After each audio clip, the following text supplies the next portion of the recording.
Okay, so good evening, everybody. We're going to go ahead and get started. My name is Rachel Brockl. I'm a law professor here at Golden Gate University School of Law, and I'm also the director of the Litigation Center. Prior to joining the faculty at Golden Gate University, I was a deputy district attorney here in California for about 6 years. I graduated from Golden Gate University School of Law, and then I did a lot of jury trials, including juvenile contests, and then came back here to the law school to give back to the school and teach. So I will be your moderator tonight. I would like to welcome everybody to today's event, which is part of a two-part series titled True Crime Netflix series, The Impacts of Litigation as Home Entertainment. As you all know, technology and the influence of media has grown tremendously over the past 10 to 15 years. So our goal with this series is to delve into what's presented in the media and what really happened behind the scenes, plus give context to ways that we can change parts of our broken criminal justice system. So our topics today will include some background information on the attorneys, information related to the Stephen Avery and Brendan Dassey cases, and then a question and answer session at the end. So what we ask you to do is hold all of your questions until the question and answer portion to avoid interruptions. There's a lot of info for us to go over, and so we want to make sure we were able to get through all of it. If you have issues with your tech, please private message Coda Mocklin. Mocklin, she's a co-host here, and you can do that by going to the private chat and selecting her name. So without further ado, I would like to welcome our two highly regarded guests, defense attorneys Jerry Buting and defense attorney Dean Strang. So I know you can't see everybody, but I'm sure they're all clapping, giving you a Zoom clap. So thank you so much for taking the time to be here and talk with us today. So we do have a lot to talk about, but I wanted to start off by just kind of getting to know both of you, having everybody get to know both of you a little bit more on a personal level, more than what we got to see in the Netflix series. So I'll start off by just reading a little bit about your bios, and then we'll go from there. So I'm going to start off with Jerry, which is really Jerome F. Buting. He is a partner in the Brookfield, Wisconsin law firm of Buting, Williams, and Stilling, SC. He received his undergraduate degree in forensic studies from Indiana University and his law degree from the University of North Carolina, Chapel Hill. He is a past board director of the National Association of Criminal Defense Lawyers and the recipient of the 2017 NACDL Champion of Justice Legal Award. He's also a past president of the Wisconsin Association of Criminal Defense Lawyers. He was a trial public defender for 9 years in Milwaukee. His present private practice is entirely criminal defense, both to trials and appeals. He has defended citizens accused in many serious high-profile trial cases, including the Stephen Avery case as shown in the Netflix documentary, Making a Murderer. He lectures worldwide and is frequently sought after for his knowledge of the criminal justice system, his use of expert witnesses, DNA, and other forensic evidence. His first book is Illusion of Justice, Inside Making a Murderer and America's Broken System. And we'll be talking about his book a little bit later as well in some of our talks here. And then moving on to Dean Strang. Mr. Strang is a distinguished professor in residence at Loyola University, Chicago School of Law. He's also obviously a criminal defense lawyer. He's known for his work in the trial documented in Netflix's Making a Murderer as well, and also his books of legal history, Keep the Wretches in Order, America's Biggest Mass Trial, The Rise of Justice Department, and the Fall of IWW, and Worse Than the Devil, Anarchist, Clarence Darrow, and Justice in a Time of Terror. He also has written several law review articles. Mr. Strang's past work includes 5 years as Wisconsin's first federal defender. He has argued in the United States Supreme Court and 5 federal courts of appeal. Mr. Strang is a co-founder of this, and also with Jerry Buting, the Center for Integrity in Forensic Sciences, and a member of the American Law Institute since 2004. He still resides in Wisconsin. So this is just a little bit about the background of both of our speakers, but I'm gonna ask them a couple more questions just so you can get to know them. What we'll do, like I said, we'll jump into some questions about the case, a little bit about what's going on with the appeal, and then we will have a raffle at the end. So for those of you who are just getting in here, make sure you wait till the end. We're gonna have a raffle of some generous gifts that our speakers have provided. Okay, so just to talk to both of you a little bit more about yourselves. So Jerry, starting with you, did you start out in defense, or did you always know you wanted to do defense, or did you sort of play around with the idea of doing anything else? No, I started in defense. I was a public defender in Milwaukee for 9 years before I went into private practice. I was in a criminal law clinic at North Carolina Chapel Hill. And really, ever since I began practicing law, I've only done defense. The only time I ever worked in a prosecutor's office was for a summer internship, law clerk position, and it was pretty clear. I would write memos for the prosecutors on their search and seizure cases. I would sit in and listen to the evidence, and my memos were pretty short. It was just, this search is illegal, suppress it, dismiss the case. And they'd say, Buting, you're on the prosecutor's side, not the. So I knew at that point that defense was where I wanted to be. So it felt natural to you. It did. Yeah. I've always kind of wanted to defend defend the individual, the little guy against the government. So that was sort of a natural draw. And then, so sounds like you're still married, and so I just wanted to ask you, how did you meet your wife? Actually, I met Kathy on the very first day for both of us as baby lawyers in the public defender's office. We both got out of law school the same year. She was in Madison, came over to Milwaukee. I was from North Carolina and came up. And, we practiced together. We were partners for intake initial appearances, got to know each other better, worked on a big motion to suppress like 900 breathalyzers that ended up being breathalyzer tests because of radio frequency interference. Sort of my first experience with junk science. And, we ended up trying murder cases, sexual assaults, and fell in love. And I proposed to her after a big murder trial once. And so we worked together almost all of our lives. I was going to say, so she romantic. Still works. Yeah, proposal she after still works for, trial. yeah. We work together. She's one of the partners in my firm. And with the exception of 3 years right after we got married, when she went into a private firm and I went somewhere else into a private firm, and 1 year when she was a judge, we've worked together our whole careers. Well, this is something that I think shows the strength of your relationship, right? As you live together, you work together, and you're still together going strong. So that's a pretty good sign. So how about your kids? Do you have kids, and how old are they now? 2 kids, 28 and 26. My son is a Catholic priest, and my daughter couldn't be more different. She works in Hollywood for a big talent agency. So they both would work summers in the law firm, and I guess it's funny, our daughter said something, lawyers, you guys work too much. You work too hard and your hours are too long. Well, now she knows what it's really like because she's working all the time in her current position. So, but they were both drawn different paths. And my wife likes to say that our son isn't that different. Instead of saving people's lives, he's working to save their souls. So in some ways, he's still kind of got a little bit of that do-gooder mentality that we both had when we started. But no interest in doing murder trials, it sounds like, for either of them. Okay. Nope. Well, and so I wanted to ask you one more question about, I saw you talk about this a little bit in a previous interview, but it sounds like you had a very, blessing happen as far as, a battle you survived right around 9/11 when that happened, the first big initial, disaster. So I wanted to ask if you could talk about that a little bit.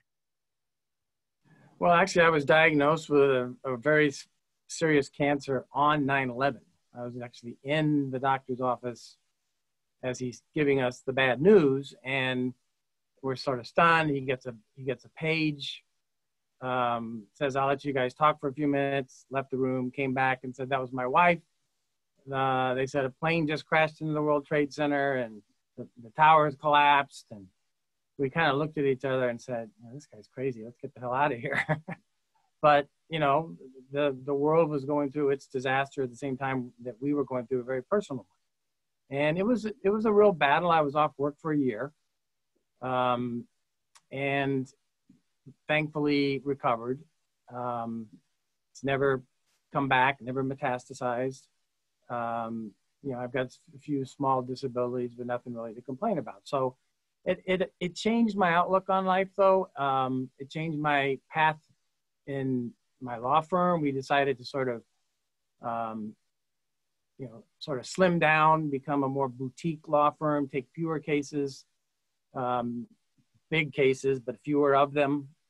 Spend more time, you know, with our kids and their school things, and so I think it was, you know, a blessing in disguise. It sure didn't feel like it for a year when I was, you know, out sick as a dog. But. And it was just a handful of years, right, before you took on the Stephen Avery case. And That's so right. in your mind, do you think that that was, you know, kind of made you realize the important things in life, and then also kind of think about, wow, like I got through this and now I'm taking on this huge case of, you know, huge high profile case. Did you think that had any relationship there? Well, you know, I'm Catholic. I'm a person of faith, practicing, and so going through this ordeal, I often wondered, you know, what was my plan? What's God's plan for me?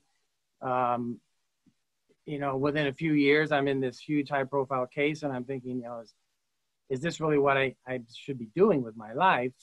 During that 6 weeks trial, probably Dean and I both thought no, but you know, so I mean, who knows? Who knows exactly? It was, you know, then 9 years later, Making a Murderer comes out, my life changes again completely. So you just never know really what's ahead of you in life, and you just got to be open for whatever opportunities there are. Well, thank you for sharing that with us, Jerry. We appreciate it. Sure. And so let's jump over to Dean. So Dean, can you tell us a little bit about your starting out in the law? Like, did you always want to do defense work, or were you at all playing or toying around with any other areas of the law? Now, this is one of many ways in which Jerry and I are complete opposites in some respects. I did not know when I was in law school what I wanted to do. I was sure what I did not want to do, which is I didn't want to ever be in a courtroom. I didn't want to have anything to do with litigation. I just didn't think that would be for me. I started with a civil firm, a large one by Wisconsin standards. It was then and is now the 5th largest firm based in Wisconsin, with the idea of being an employee benefits lawyer, working on pension plans and health and welfare benefit plans, that sort of thing. The firm, once I accepted the offer, the firm said, well, actually, we don't need anybody in employee benefits right now. We need somebody in litigation. And so we're going to put you in litigation, but we'll let you do employee benefits litigation. And, you know, when a vacancy opens up in the employee benefits department, you can go there.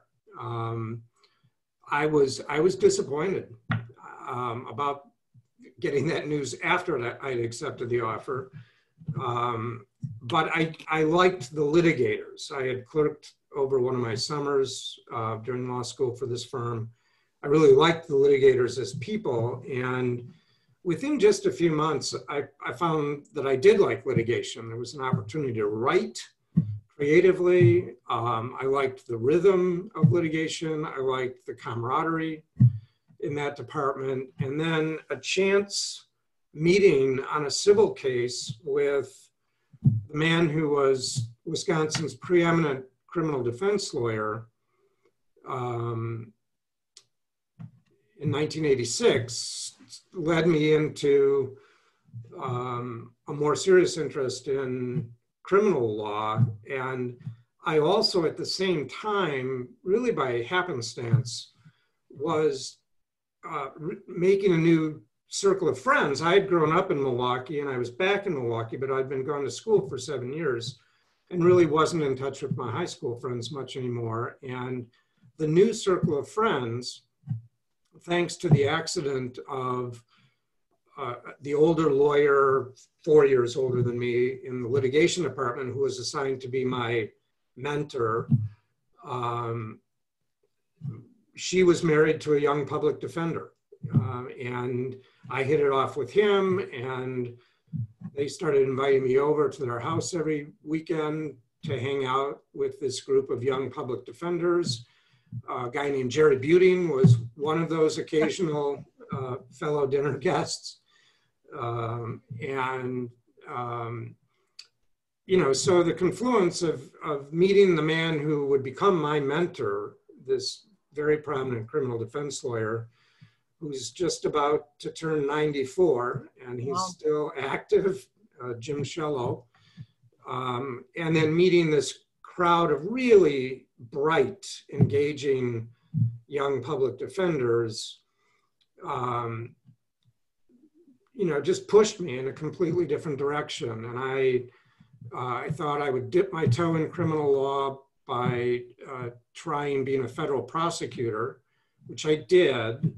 And that lasted all of 10 and a half months. I was disastrously bad as a federal prosecutor, probably the worst federal prosecutor ever hired by the US Department of Justice. And I left after 10 and a half months when this same lawyer, Jim Shello, called me up and said, "Aren't you tired yet of being a prosecutor? And why don't you come work at the firm that he and his wife and another wonderful lawyer, Steve Glynn, who actually appears in Making a Murderer, had." And so that was 32 years ago this month.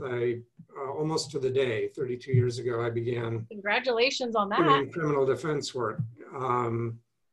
Yeah, I actually began on Jerry Buting's birthday, 2 days ago. That was the day I began my criminal defense practice. Interesting how everything's so intertwined. But I think it's great to hear that, especially for our law students in the room, to know that, you know, you started off not wanting to do litigation, not wanting to be in court, but then trying out prosecution side, then doing defense, and finally realizing that the defense kind of sat better with you and felt more, you know, natural and comfortable. So, you know, so for all the law students in here, you know, don't think that just because you don't want to be in court, that it's maybe not meant for you. Maybe you end up loving it. You know, you just got to get over that hump of the fear or the unknown. So, so thank you for sharing that with us. And then how about you, Dean? What's your family life like? My wife and I live in Madison, which is sort of, you know, the Berkeley of Wisconsin. And with our 9.5-year-old dog, and life is fairly simple and good for me. No kids. The world can be thankful for that. And so far.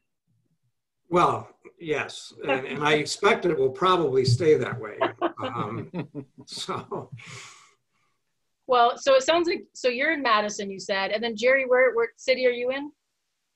It's the Milwaukee area. Milwaukee area, yes. I got you. No, you don't have to pinpoint us there, but so are you both still taking on kind of high notoriety cases, or are you guys just working sort of when people come to you in the area, you kind of take on cases that you find, you know, particularly challenging? Like what types of cases are you focusing on now?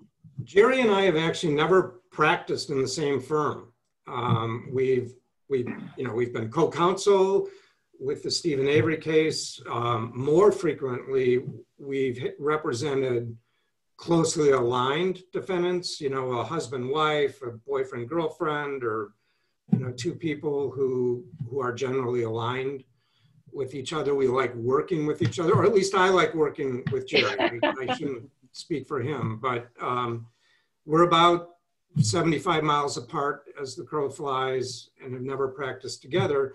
Jerry is busier as a criminal defense lawyer than I am now, only because I'm teaching 80% of my time now and practicing just 20%. I've never sought out high profile cases. I don't think Jerry has either. Every once in a while, one seeks you out. But part of what's been really rewarding in recent months is doing pro bono work on behalf of Black Lives Matter protesters and others who've been protesting social injustice. Yeah, we'll totally delve into that too. We have a whole section at the end that we're going to talk to you about on criminal justice reform, especially in light of the George Floyd killing. So, so we'll definitely get to that part too. So, so I'm going to put that on ice just for now. But I wanted to ask you both too. So, how have you both handled the popularity you gained from being on the Netflix docuseries? Like, how have you handled the crushes? I've seen all over, like, all the blogs and everything that you guys were kind of considered sex symbols, and got people kind of writing you and wanting to know more about you, and you have no idea who these people are. How have you handled that? Well, my wife is absolutely thrilled, as you can imagine, that I became an internet heartthrob of sorts. Rolling eye emoji here. It was weird. It was, this sudden fame where you would walk down the street and you couldn't get a block before people would call you by your name, Jerry, Dean. It was very awkward for a while, and the one real positive from it, I guess, is that Dean and I saw it as an opportunity to try and carry on the conversation that was started by Making a Murderer. And so we had an opportunity to work together again, traveling the country and the world, speaking together. And I love my time with Dean. We've never worked together in the same office, but we've always enjoyed working with each other. And even though we're so different, we're very, very different in a lot of ways. We complement each other. And so it's been rewarding in that sense for me. It gave me an opportunity to write a book about in my career. I've been blessed with an amazing number of interesting cases. There's never a dull day in my practice, my whole career. Unfortunately, I've had some success on very, very difficult cases. And so most of my business now comes from referrals to other attorneys, which are usually very difficult cases. So it's like, refer me an easy one for a change. Yeah. I'd like to have something a little easier than some of these banker boxes full of files that I have to take over. And, it's stressful. My wife and I, she works with me. We work together on cases a lot. We never leave our job at home. We're brainstorming in our pajamas and drinking coffee,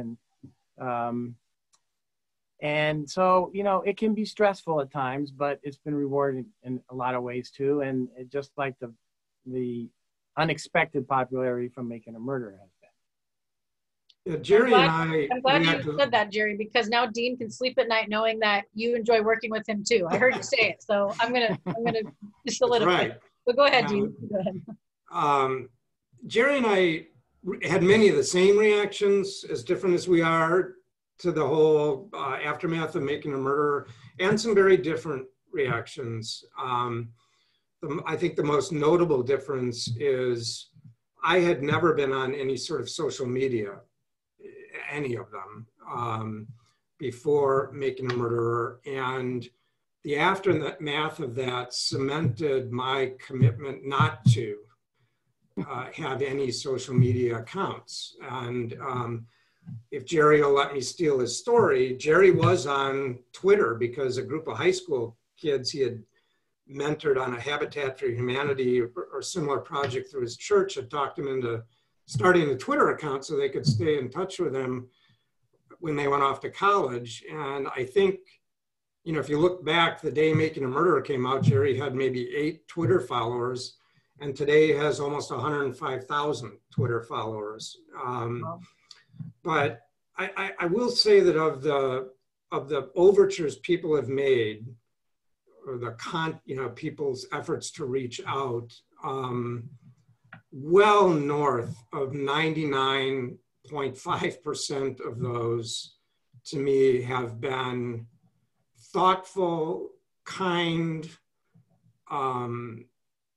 considerate overtures. I mean, the most recent one was yesterday. I got an email out of the blue from a man whose email address suggests that he's an estimator at a lumber yard outside of Des Moines, Iowa, and wrote me a long email just to explain what he thought about the Netflix series and how troubled he was. It was a very thoughtful, decent email. And with the exception of maybe 8 or 10 contacts from people, and I'm not exaggerating that, it's been that few.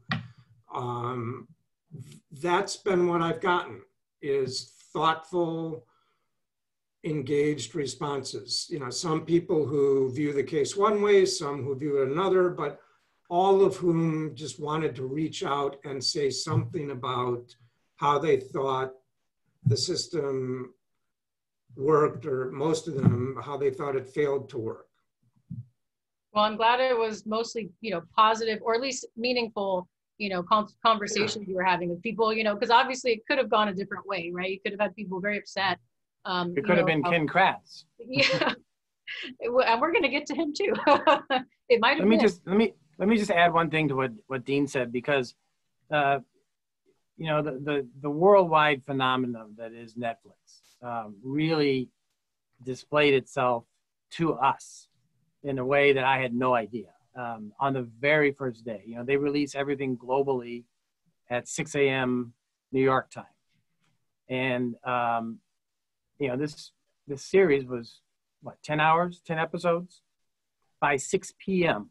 that day, Dean and I started having our email inboxes flooded with people from South Africa, you know, Israel, Australia, Canada, all over the United States. And I can't believe this happened. You know, it started then, and it just started exploding in a way that just totally blew me away at the global reach that this had. And then when it went viral on social media, I think that helped drive it too, the interest on it. It was even more amazing.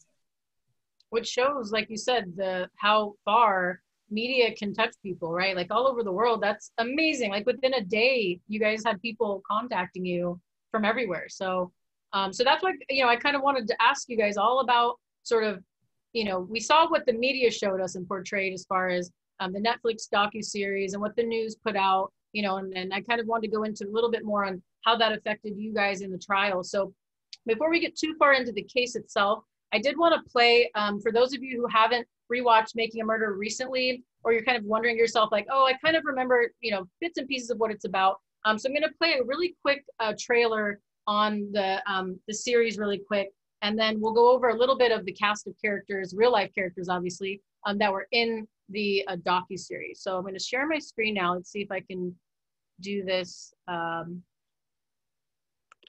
pretty gracefully here.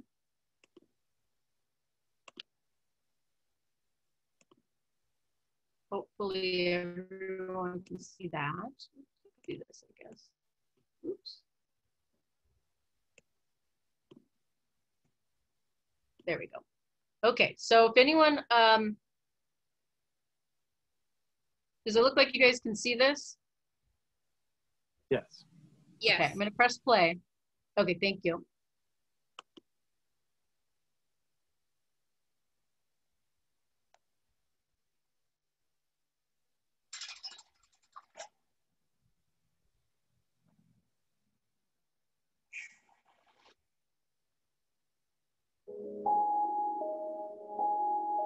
The people that were close to Steve, he was always happy.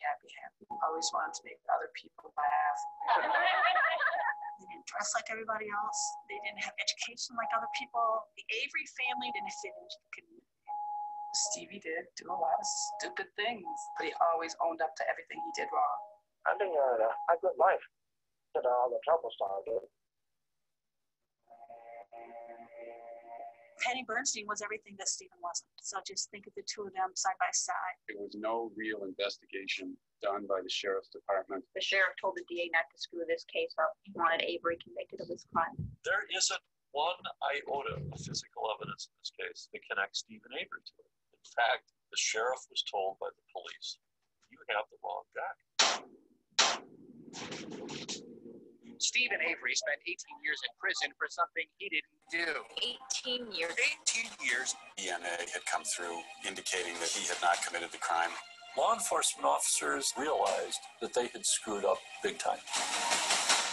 We were getting ready to bring a lawsuit. It's $36 million. Manitowoc County itself and the sheriff and the DA would be on the hook for those damages. They're not handing that kind of money over to Steve Avery.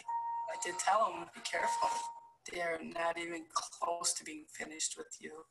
Do we have a body or anything yet? I don't believe so. We have Stephen Avery in custody, though. Are you kidding me?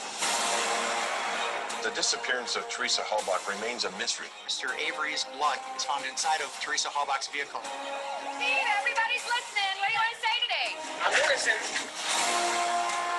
If convicted, Stephen Avery will spend the rest of his life in prison. We found a key. That key was scrubbed and his DNA was placed on it. This is really strange. What's going on here? Halbach's last stop Monday was at Stephen Avery's home. If he did this, maybe it was good he was in prison all that time. Everything I've heard him say hasn't been the truth. It was extraordinarily disturbing. We went through this 20 years ago, and we're going through it now again. In this criminal justice system, good luck. You are probably the most dangerous individual ever to set foot in this courtroom. The truth always comes out.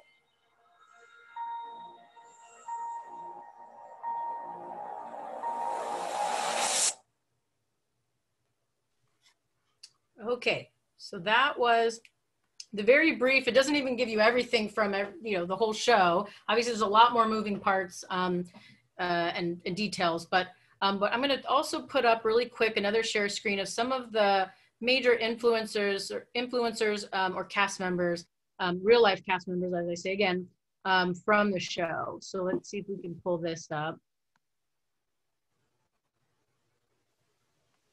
And hopefully everyone can see this. See if I can, there we go. Okay, so Dean and Jerry, I don't know if you guys want to kind of help me out with this, but I'm trying to see where I can put you guys here so it's not covering too much.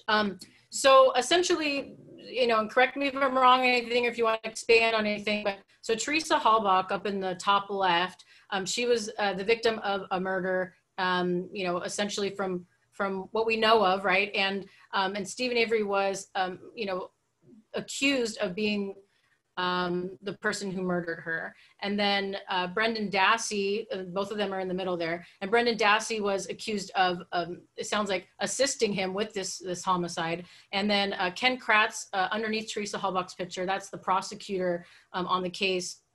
And then if we keep going down, Len Kaczynski was Brendan Dassey's defense attorney, at least in the beginning, right? We'll talk about him in a moment as well. The deputies at the very bottom, Deputies Lenk and Colborn, they were two of the deputies involved in the investigation.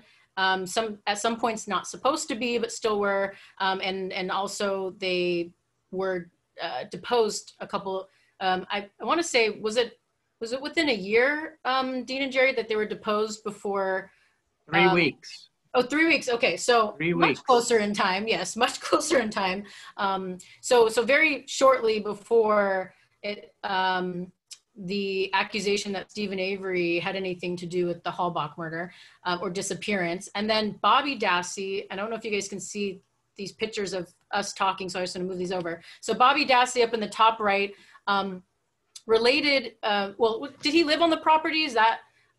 He did. He did. He was one of Brendan's older brothers and lived on the salvage yard property with his mom, Barb, and Brendan and another brother. Yeah, and Bobby, from my understanding, was one of the prosecution's witnesses to ID that Teresa Halbach was there and at some point left at Stephen Avery's home and at some point left left her vehicle and walked towards Stephen Avery's trailer at the time. I think that was was it the gist of what the prosecution needed him for? Roughly, yes. Okay, and then Dolores and Alan Avery below that, that's Stephen Avery's parents. And they were very involved in the case, and I'll ask you more about them as well. And then Kathleen Zellner at the bottom there, who was the appellate attorney who took over once the guilty verdict came in, it sounds like. Kathleen Zellner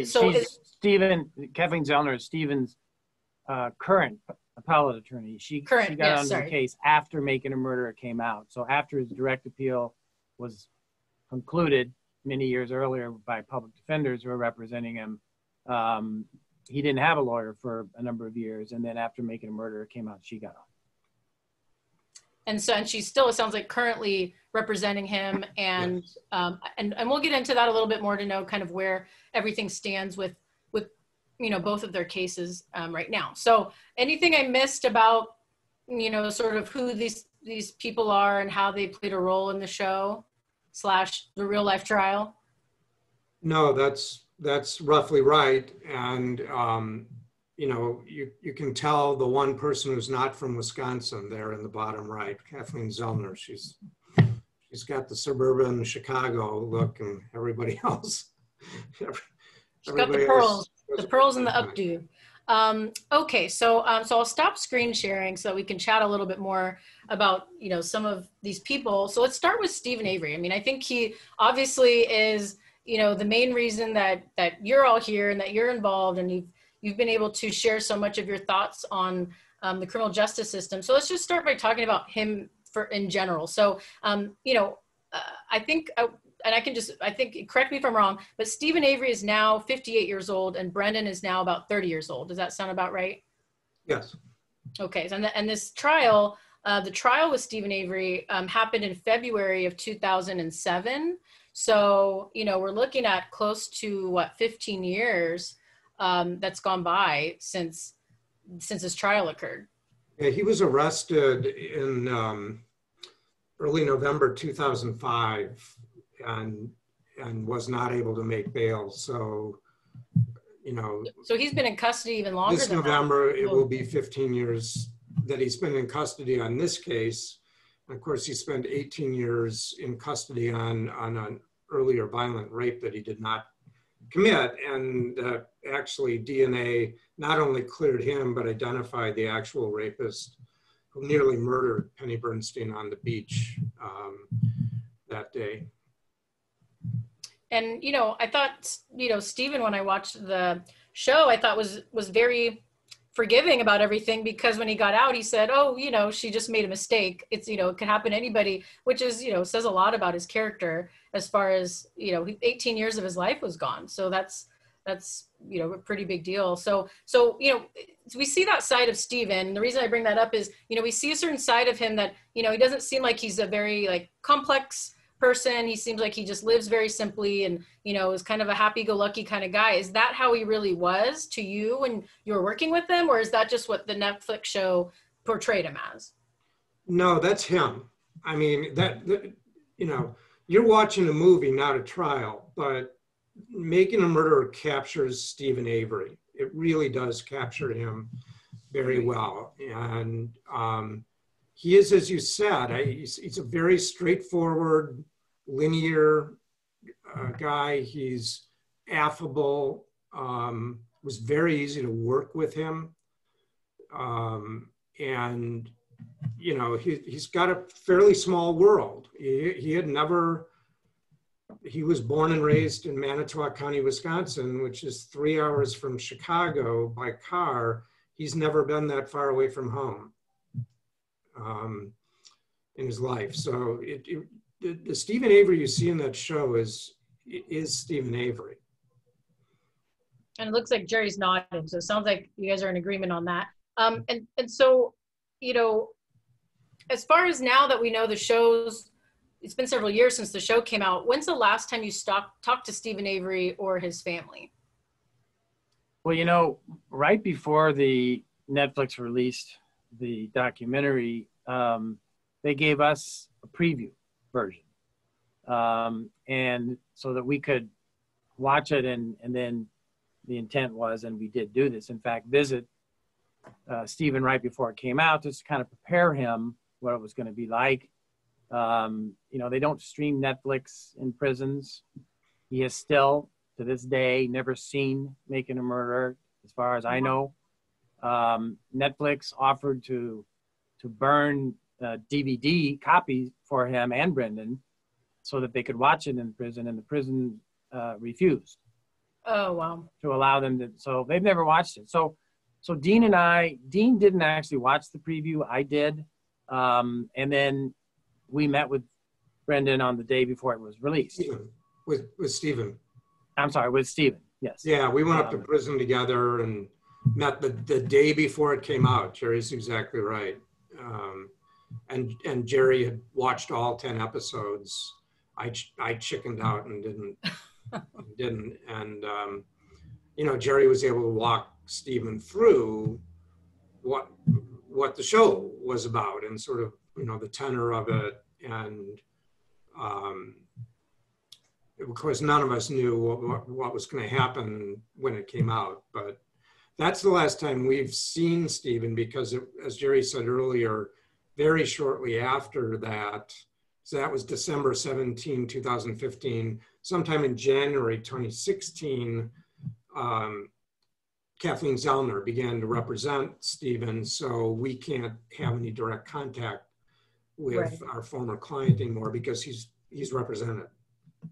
And that makes sense. So, you know, so those are the kind of questions where, you know, I know that there's not too much more you can answer past that because now he's got a new attorney, but you know, it's interesting to see that is the real Stephen. You know, there's a lot of questions that I think people had, which was, you know, is that really him, or is this what the show wants us to believe, right? So at least the show got it right for that. Okay, so moving into the case a little bit more, and to do an introductory on sort of when the case first started, and to just take one step back. So when was the first time you both heard about the Halbach case when Teresa went missing? Right away. I mean, it was a huge...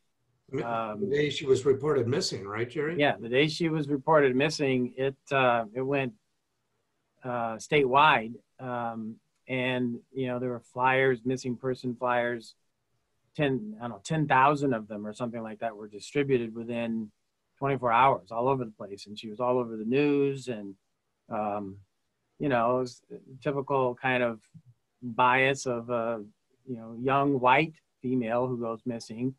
It's going to get a lot of media coverage, and you know, probably wouldn't if she had been a person of color.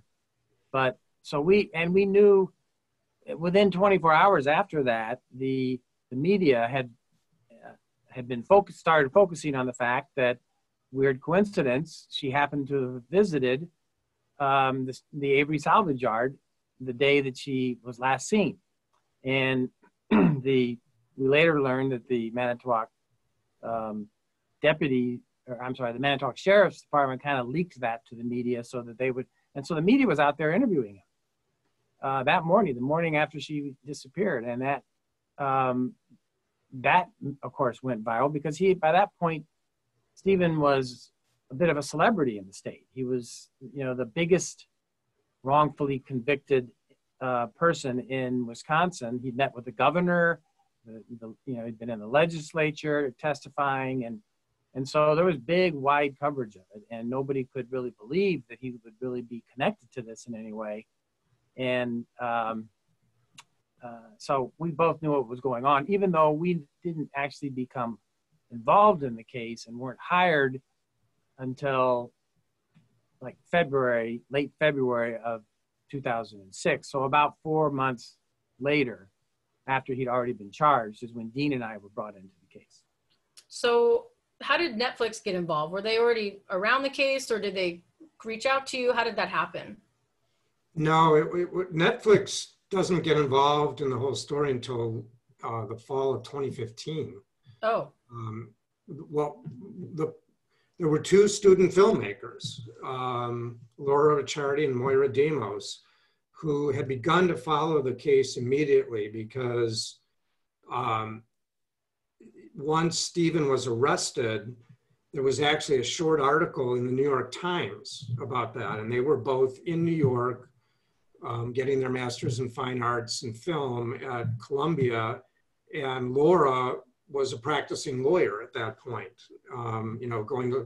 working down somewhere near Wall Street during the day and going to film school at night and on weekends. And Laura saw this in the New York Times as she's told the story. And they were right at a point where they had to, do a student film as a final project for this master's degree. And so they packed up a car and they were in Manitowoc, Wisconsin by sometime in November, before Thanksgiving, 2005. and just began filming. But it was just two young filmmakers working on their master's degree, and then eventually, relatives of Laura, got involved to help out here and there. But they were part of we knew that they were there, that they were in Manitowoc and they were filming before we got in, because the lawyers who referred the Avery family to us had told us, hey, by the way, just so you know, there's a couple of filmmakers who are, trying to make a documentary about this. They're smart. They're not jerks. They're not intrusive, but they're there. So just be aware of that if you guys get involved in the case.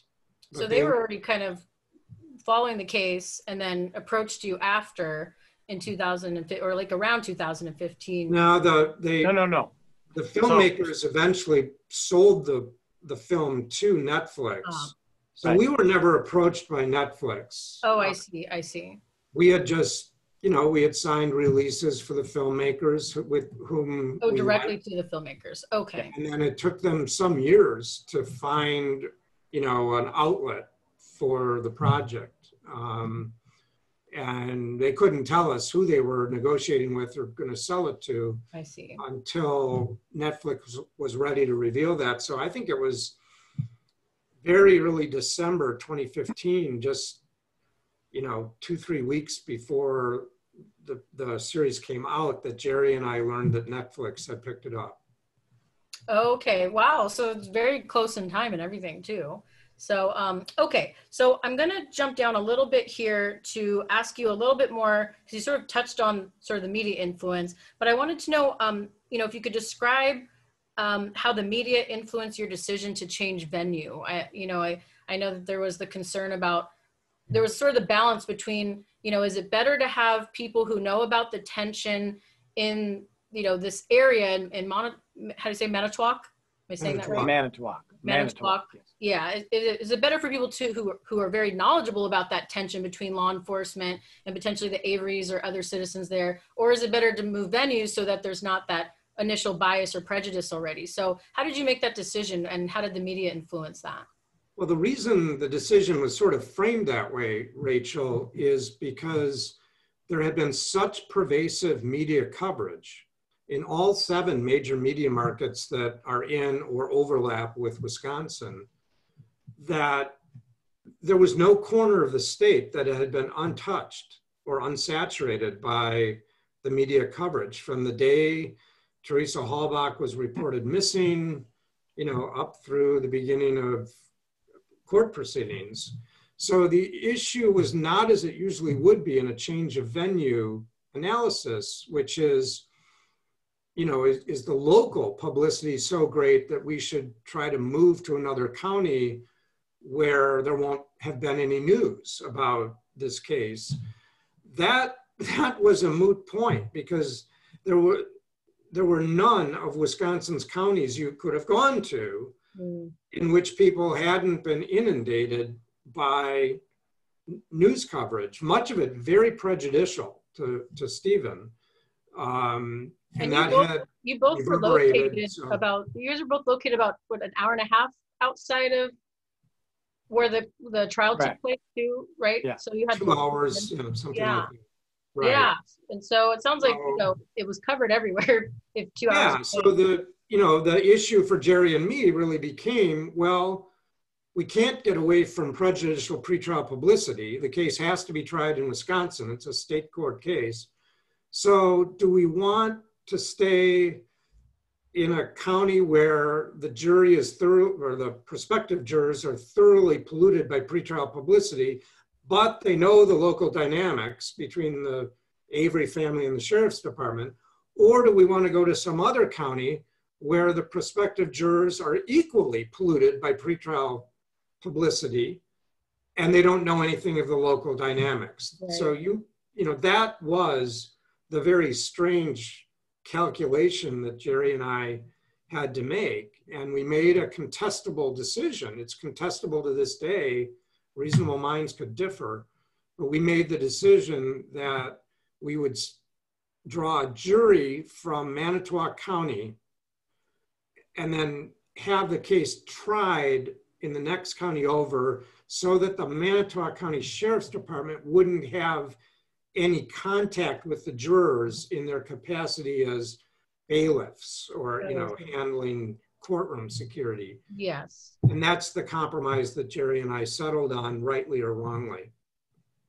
And then, so for, I know you kind of think you kind of touched on it. You said that there's a lot of harmful media coverage to Stephen. So was a lot of that from the prosecution? Was it more the way Teresa's story was being told? What was the most harmful? No, really what happened, remember, there was a lot of publicity at the beginning. He gets charged.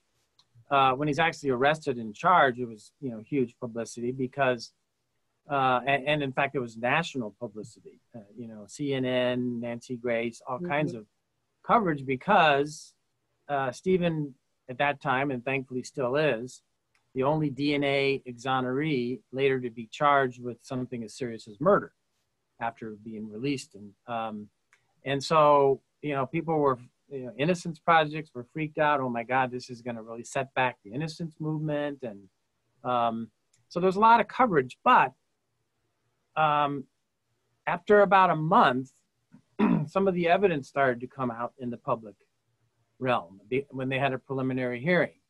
And the Manitowoc and Calumet sheriffs lied right on public, you know, right to the cameras and said, Manitowoc is not involved. See, what happened is Stephen had sued Manitowoc County for $36 million for his wrongful conviction. They supposedly recognized there would be a conflict of interest for them to be investigating him. And so they ostensibly transferred supervision of the investigation to the neighboring county. And that sheriff went on air and said, Manitowoc is not involved in the investigation of this case. We're only using them for tools, some equipment. And in fact, that was a bold lie. They were involved deeply. Almost every single piece of evidence used at his trial was found by Manitowoc sheriff's deputies. And it started to come out in the preliminary hearing because one of the facts that had been publicized was that Teresa Halbach's key to her vehicle was found in Stephen Avery's bedroom. Very incriminating piece of evidence. And the public did not know until about a month and a half later, when it came out of the preliminary hearing, that it was Manitowoc police or Manitowoc deputies who found the key, and who found the key only on the 7th time his trailer was entered after these thorough searches. And so it started to look very suspicious. And really some of the public opinion shifted a bit in the next couple of months, like, well, because Stephen had said from the beginning, when he was interviewed by media before he was arrested, that this is a frame up, they're gonna try and get me again, just like they did the last time. And once some of this evidence started coming out in the public realm, people started wondering, maybe he is being framed again.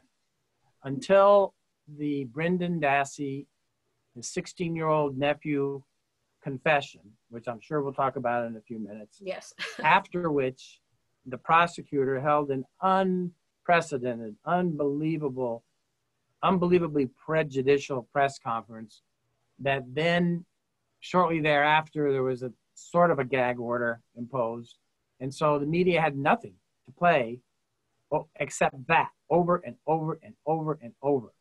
All of this damning false narrative about supposedly how Teresa Halbach was killed, none of which ever came into Stephen Avery's trial, and all of which was disproven by the physical evidence that they surely knew at the time that they were making this press conference. So it was really that press conference that drove the negative publicity throughout the rest of the pretrial stages of the case.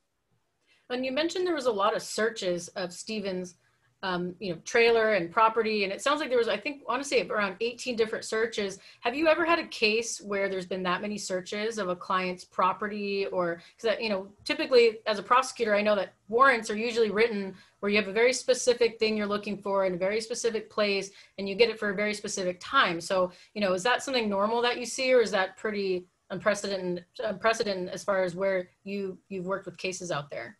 It's really not normal at all. Now, to be fair, the property was 44 acres. You know, her car allegedly was found at the south edge of the property. Stephen's mobile home, or the trailer in which he lived, was at the northwest corner of the property, and there were a number of other Avery family residences on the property. So it's a big potential crime scene. But, you know, they had one search warrant and spent at least 7 days, it may have been 8 days, it was, you know, a week or a little over a week, sort of executing that search warrant, if you will. And so Jerry's right, Stephen's home was searched at least 7 times. All the first time on consent, he consented the first time, but after that, after the family was removed from the property, searched repeatedly, and many of the other buildings and the cars, that property was searched over and over and over again for over a week. We challenged that and lost in the trial court, but even acknowledging the complexity and size of the potential crime scene, it was a sloppy way to handle it from a law enforcement perspective. They would have been much wiser and probably more in conformity with the Fourth Amendment had they gone back to court and tried to get more specific warrants with more particularity describing where they were in search and what they wanted to seize. And I did want to talk to you too a little bit more about things that happened on the Avery property. So I wanted to know, it sounded like there was an issue with the coroner and the prosecutor not allowing the coroner onto the property or something. Can you tell us a little bit more about that? Well, in Wisconsin, we have a coroner system and medical examiners, depending on the size of the county. But in Manitowoc County, the coroner is lawfully the person who is responsible whenever remains are found. And so no one ever notified the coroner of Manitowoc County after they found these bones, supposedly in the fire pit behind Stephen Avery's garage. That was about, I want to say probably 5 or 6 days after the searches began. And she testified that she didn't find out about it until she saw it on the local news. And then she assembled a team of her people to go on the next morning and to try and recover these cremains. And she would have done it in the proper way. But she was stopped at the property's edge and told that you are not allowed to enter, that you work for Manitowoc County, you're the Manitowoc County coroner, and therefore there's a conflict of interest for you to be involved in this case. Even though for the last 5 or 6 days, they had the Manitowoc County deputies searching, and not just any deputies, but Link and Colburn, who had been deposed in his lawsuit 3 weeks earlier, who had much more conflict of interest than she did. And you know why? I mean, she wasn't being sued. Right. She had no role in the 1985 case. I mean, she had no conflict. She just happened to work. I thought there was a little, maybe not I guess sort of a conflict, that she was accusing one of the sheriffs, wasn't she, or someone in law enforcement? Well, not a conflict of interest. She had a personal conflict with the investigators because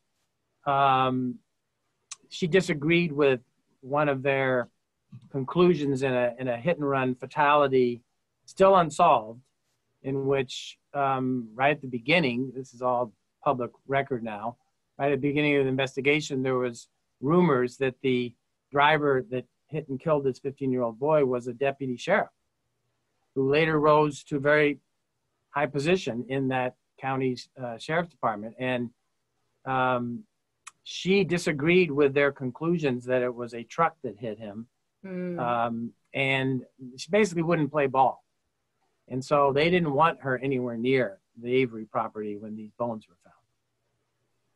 Well, and so that's also like intermingled. Do you know what I mean? Like her personal conflict, and then the use of, now there's an actual conflict with the case because she's related to Manitowoc County. So it's sort of like a selective use of that conflict there. And then another thing that I don't think we saw too much of on the show, but I wanted to know if you had any information on jurors that you had concerns about and why.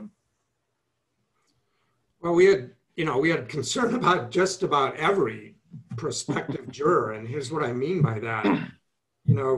Everybody recognized that we should send out a jury questionnaire some weeks or months before the trial began to try to weed out people who just couldn't possibly, claim to be impartial, or who weren't going to be available for a 5 to 7 week trial. And so the parties, the prosecution and the defense jointly designed a jury questionnaire. I think the judge tinkered with it and then mailed out hundreds of these jury questionnaires to an exceptionally large potential denier of jurors. And they came back, and the judge went through those questionnaires and weeded out people who are just obviously, not going to be qualified to sit. And there was something like, 130 plus, I think, questionnaires that the judge thought might be, possible jurors. And so we were given copies of those just a couple of days, I think, before jury selection began. And of those 130 plus questionnaires, all but one answered the question that they had an opinion on Stephen Avery's guilt or innocence. Yes, I have an opinion on guilt or innocence. And I think Jerry and that he was not just an opinion, but an opinion that he was either guilty or probably guilty. Right. Oh.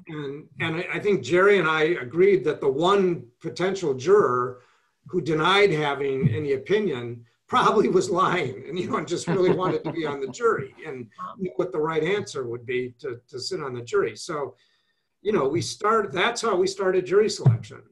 Yeah, we heard about some of those questionnaires sounded pretty biased. And so once you got through the trial, or even like during the trial, did you think that jurors were doing any kind of outside research or talking to people outside of court? Well, we found out that they were, yes. Towards the end of the trial, 3 or 4 jurors became suspect for having violated the court's rules. So we had impaneled 16 jurors, so 4 alternates. And late in the trial, we got somebody reported to the court that one of the jurors had been to a supper club, which is sort of like the Wisconsin traditional restaurant bar kind of place, and on a Friday night, fish fry, after the trial had ended for the day, and that she was blabbing to people around the bar that Stephen Avery was guilty. It was obvious. Oh no. And so once that was reported, that she was called on the carpet by the judge, and she denied it. There was a person who identified her, and yet she denied it. Oh. Still, the judge said, I'm going to excuse you. And so he struck her. Oh, good. There was another juror who reported that during one of the breaks, one of the standard instructions the judge gives a jury whenever they take a break is, don't talk about the case, don't do any research, don't watch television, read newspapers, do any internet searches. And after hearing that a number of days, one of the jurors said to another, they tell us that every single time. And they would never know if we were researching this on the internet, online. I mean, how would they ever know? And one of the other jurors spoke up and said, oh yeah, they would know. I mean, even if you think you've deleted your trail, if they seize your computer, they can find it. And she said that this first juror turned ashen and she reported it. And the judge refused to strike him. And he ended up on the panel. Oh. And then there was another one who admitted she was kind of a farmer's wife, basically, dairy farm. And she admitted that her husband, see, these jurors were not sequestered. They would go home every night until the deliberations began. Then they would be sequestered in a hotel. But it came out, I think she admitted that her husband and son were watching the nightly news and would tell her about all the stuff that happened when the jury was sent out, yeah. and there would be legal arguments. And I think the judge struck her for cause, Dean, right? That's my recollection. And then there was one other who, it came out, one of the questions they asked jurors is, do you know any of the parties or any of the witnesses that are going to be involved in the case? And they'd all said no. And then after this one detective, a very crucial detective, who was part of the triumvirate of Link, Colburn, and Detective Rimiker, when he testified, she recognized him. And she sent a note to the judge saying, I was sat on a jury before. And it turns out she sat on a personal injury case where he was the plaintiff. And the defendants were claiming that he lied and was faking his injuries. And the jury found in his favor to like $150,000 worth of damages. And we argued, look, this woman has already judged his credibility in his favor in another case, unrelated. His credibility in the Avery trial is going to be critical. This juror should now be struck, and the judge did not do that. And I know that it sounded like you had additional suspects that you thought, in this case, might have been the person who really, killed Teresa Halbach. So what was the ballpark number of people that you thought could have been suspects who could have done this? I think we listed 7 or 8 possible people in our motion.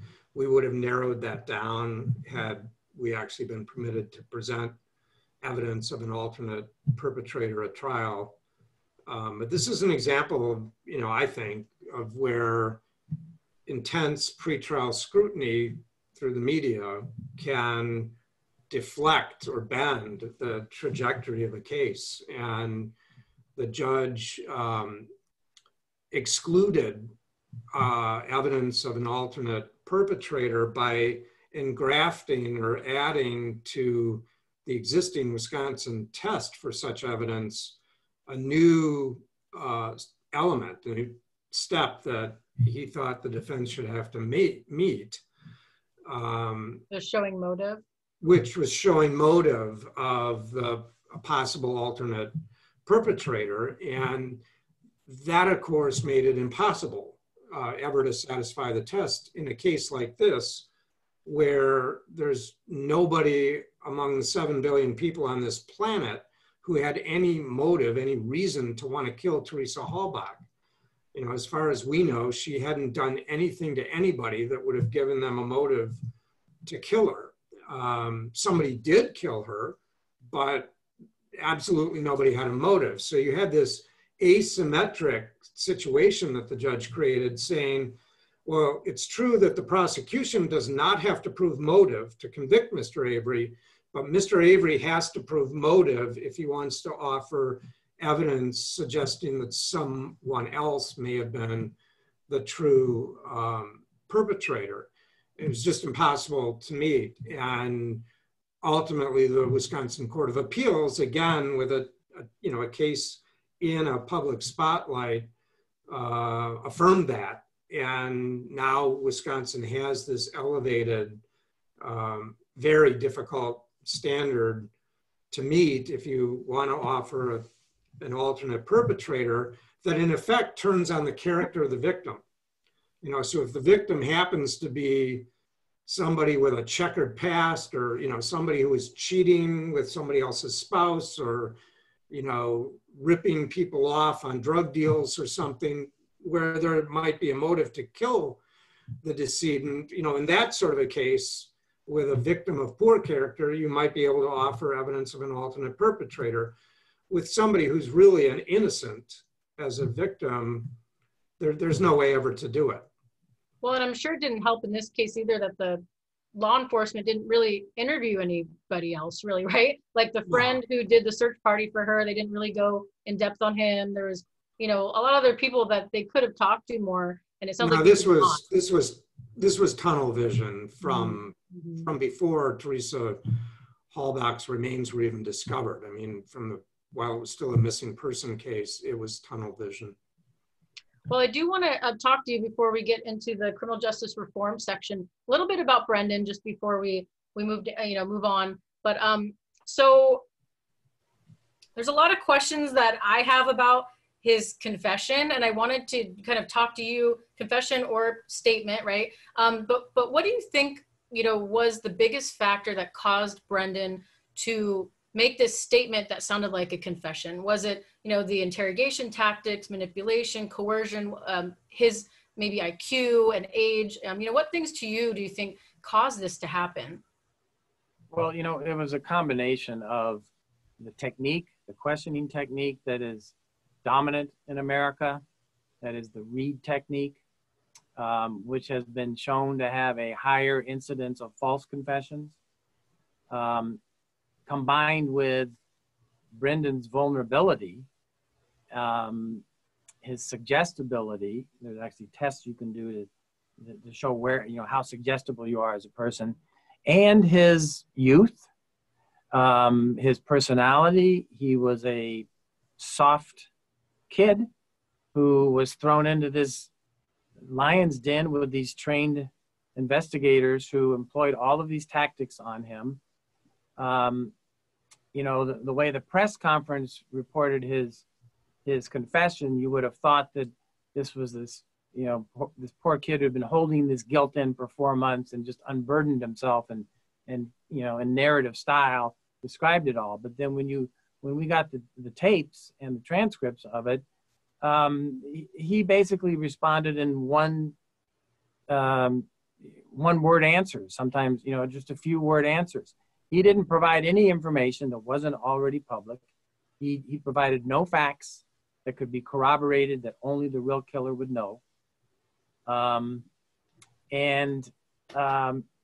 You know, they suggested every fact that was presented. And so he was an easy target. Sadly, he's not alone. You know, there's studies of the DNA exoneration cases have found that when juveniles are involved, somewhere north of 40% of them falsely confessed, even when DNA later proved they're innocent. Why? It's partly because of the Reed technique employed on these youthful people who really are completely incapable of withstanding the kinds of tricks. And you know, these tricks unfortunately have been allowed by the United States Supreme Court, including what's known as the false friend technique, where they pretend, Brendan, yeah, we're police officers and all, but not right now. We're really just parents, you know, and I'm a father. I have a 16-year-old just like you, and I know you're hurting. I want to hug you, and we won't leave you high and dry. We'll go to bat for you. We know it's not your fault. He made you do it, blah, blah, blah. The truth is the only thing that can get you out of this, and yes, so forth. I mean, what I want to add to that is, I mean, Jerry's exactly right, that the Reed technique, which is the nearly universal style or method of interrogation that American police officers are taught, is among the group of what are called confrontational interrogation techniques. And they're all risky as compared to non-confrontational, more journalistic interrogation techniques. The Reed technique is especially risky because of the false friend ploy, because it allows you to lie to suspects about evidence that you do or don't have. But what I wanted to add to Jerry's point, he's right about all of that, but these two officers interrogating Brendan themselves went beyond what even the Reed technique allows. They gave Brendan information that wasn't public. You know, when he was fumbling around, not unable to give them the answer they wanted, you know, one of them eventually says, all right, I'm just going to come out and say it, you know, who shot her in the head? And, you know, so it was, this wasn't even consistent with the Reed technique. It was worse than that. And so when you couple that with Brendan's youth, this introverted personality, naive kid with learning disabilities, you have the formula for a false confession. And so kind of leading Brendan's, confession into the Stephen Avery case, the prosecutor decided not to use Brendan's confession, in your case. So, how did that, change your strategic thinking and planning in the trial? Well, that was a real challenge because we didn't know until finally 1 week before the trial started. They were forced by the judge on our motion to fish or cut bait. Is Brendan Dassey going to testify as a state's witness or not? He has a Fifth Amendment right not to testify, so they could not force him to testify, and neither could we. But as often happens, they try and give co-defendants a deal, a plea offer. If you testify against this co-defendant who they really wanted was Stephen Avery, we'll give you this deal. And he wasn't taking it apparently. And we didn't know though, until a week before the trial. So we had to be prepared to defend this false confession at trial. And we had an expert witness that we had hired who was qualified to talk about the Reed technique of police questioning, as well as the vulnerability of Brendan Dassey. We had all of his records, his school records. Was that Larry White? It was Larry White, yes. Okay. And so he was all prepared. He reviewed everything, was ready to go line by line and show the jurors. This is, a lot of this is not intuitively obvious to jurors unless somebody who's an expert can explain to them why this technique of questioning is improper. And so he was all ready for that, but then they didn't use Brendan. And for our trial, that made it very difficult because we knew that the jurors all knew about the press conference. They all knew that Brendan had supposedly confessed, but they didn't know the circumstances about that because none of that had ever been reported, including the fact that he recanted immediately when his mother came into the room, and it got to my head, the stuff you see in Making a Murderer, which, by the way, they did not show the jury at his own trial. Brendan's trial. So really, it wasn't until the Stephen Avery sentencing, after Brendan's trial was done, that we had DVD copies of the interviews. We had transcripts, and it wasn't public record yet until after Brendan's trial was done. And then we introduced the entire thing into the record because they were trying to use that fact of Brendan's involvement against Stephen at sentencing.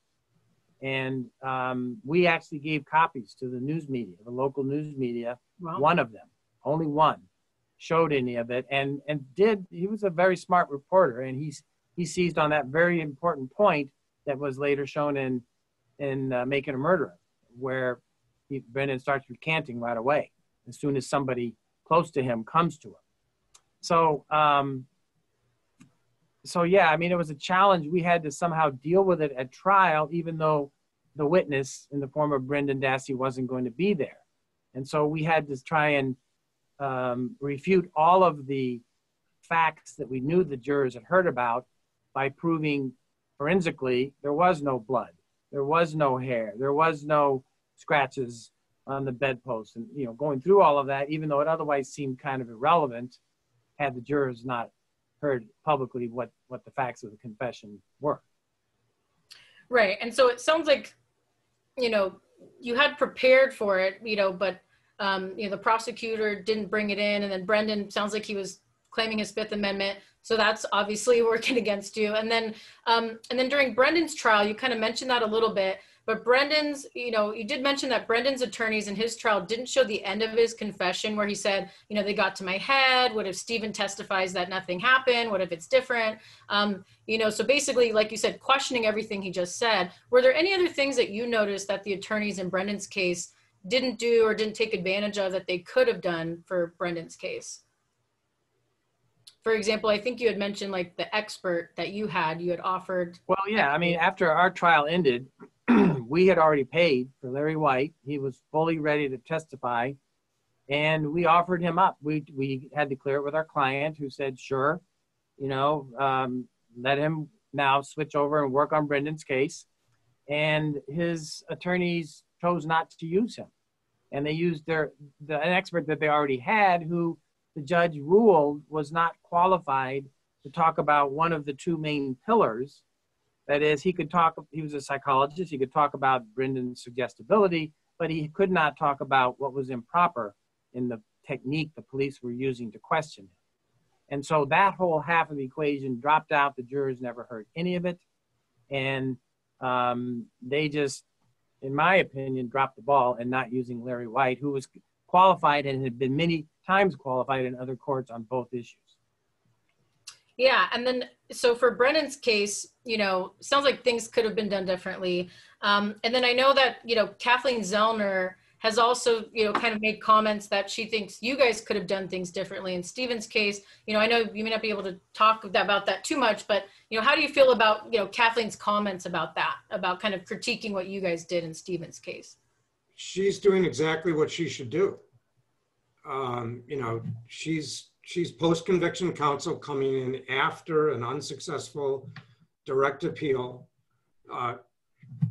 She didn't make the rules now that sharply limit the kind of arguments you can make and evidence you can offer in support of a new trial at this late stage, but she has to play by those rules. Right. And, other than truly newly discovered evidence that could not have been discovered before, the only real pathway to relief for a guy Jerry and I both suspect is innocent is to argue ineffective assistance of counsel.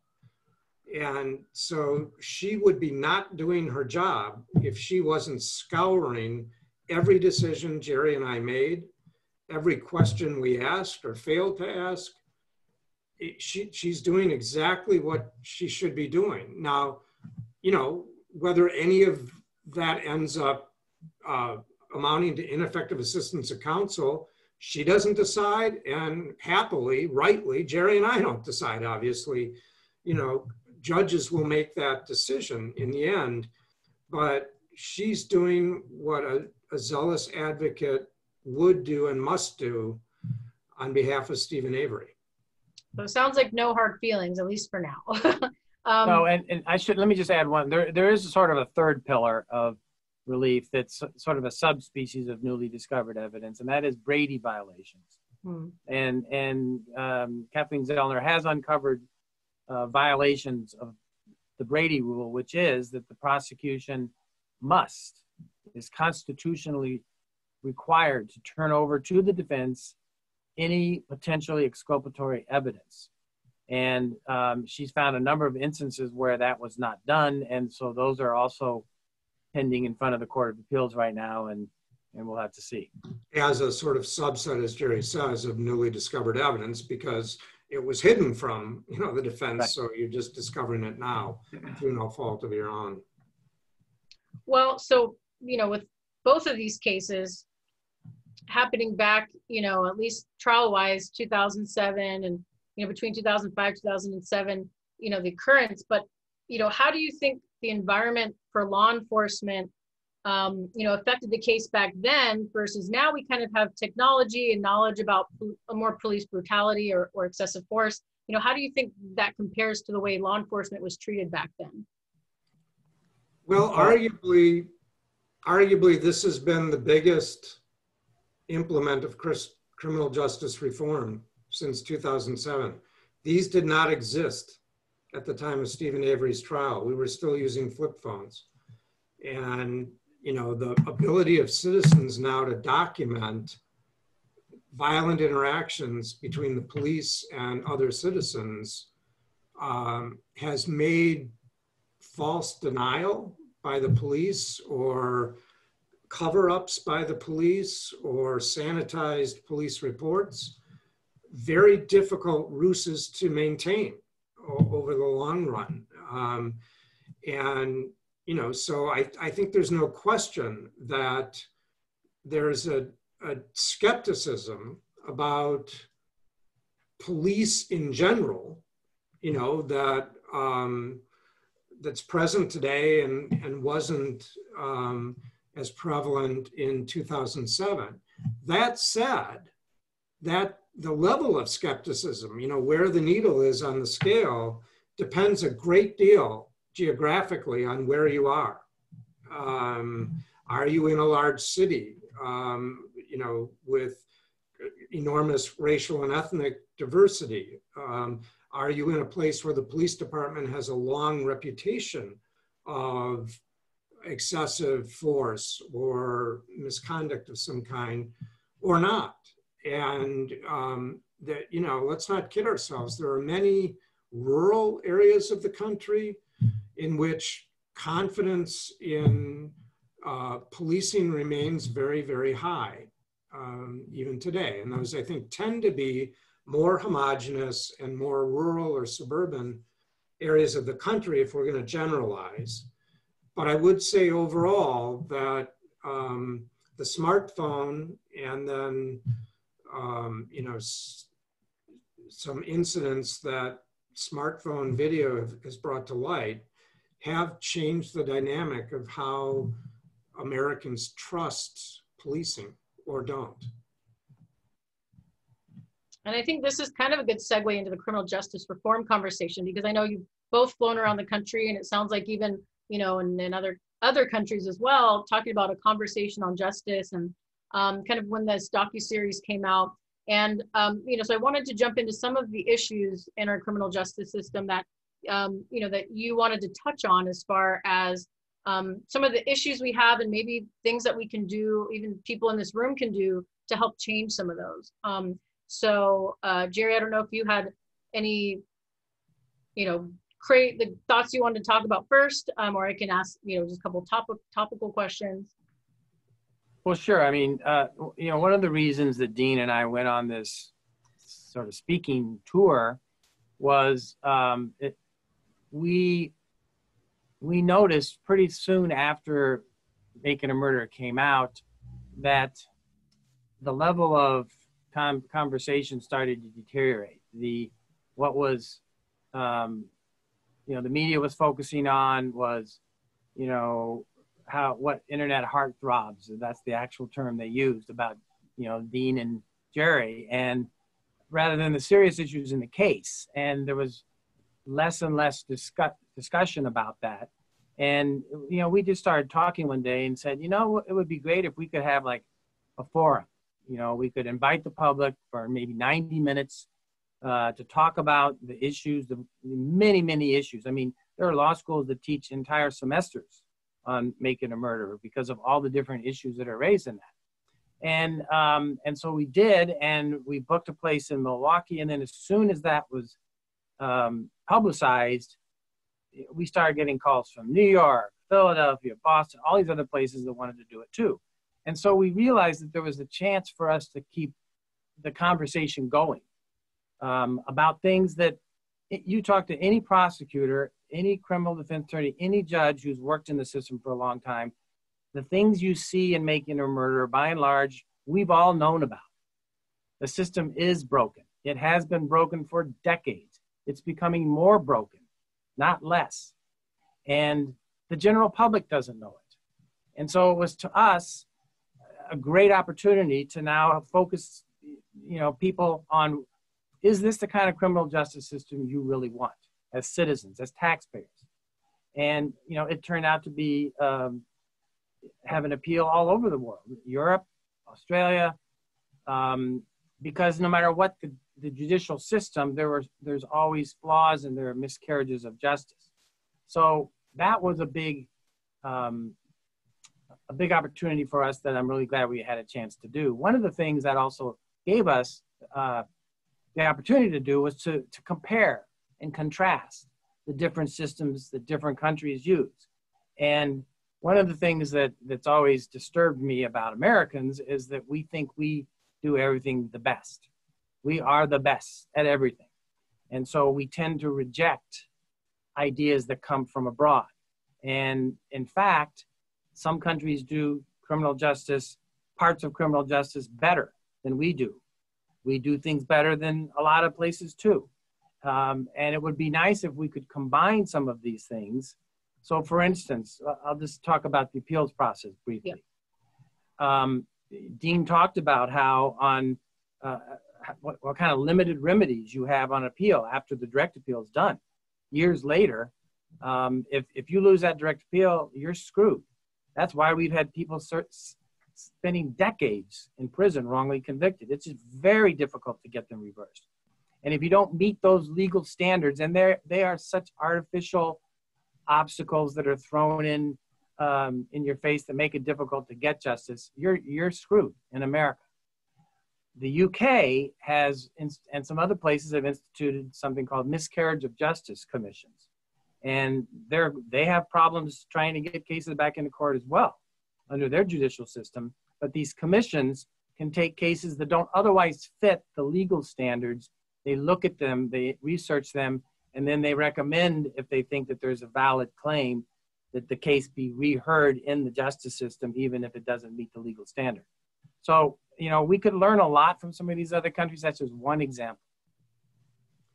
I think in terms of what, you know, law students can do with help of clinical professors and supportive lawyers is, you know, take the moment we're in now, where a lot of the focus is on police and the policing function. And yes, there are real changes that need to be made there. We've got to begin to recognize that structurally, policing in this country from the beginning has been about protecting propertied and moneyed people from unpropertied and unmoneyed people. And that correlates heavily to ethnic and racial outsiders, newcomers, immigrants, you know, so this is a structural reality of American life and American policing. And that's all important to think about and to talk about and to work at. You know, for example, trying to bring policing somewhere close to up to date with neuroscience and recognizing that human brains aren't fully developed until we're about 25 years old. Right. So kids really are different. You have to treat them differently if you're going to question them, if you're going to try to modify their behavior through judicial intervention. All that's great at the policing end. But my real message for law students is you cannot stop with the police. The police are just the front end institution in a whole system of institutions. You have the police, then you've got prosecutors' offices, and I would include institutional public defenders' offices at that point. Then you have trial courts, then you have appellate courts, and then you have corrections departments or prison systems as sort of the back end of this system. And as much as policing needs rethinking and real change, all of the structural problems I'm identifying get worse at each successive step in that system. You know, the racial disparities in arrests become worse in racial disparities in charging decisions. And then that becomes worse again in outcomes in court, both with plea bargains that are accepted and offered and with sentences imposed and so on, you know, on down the line.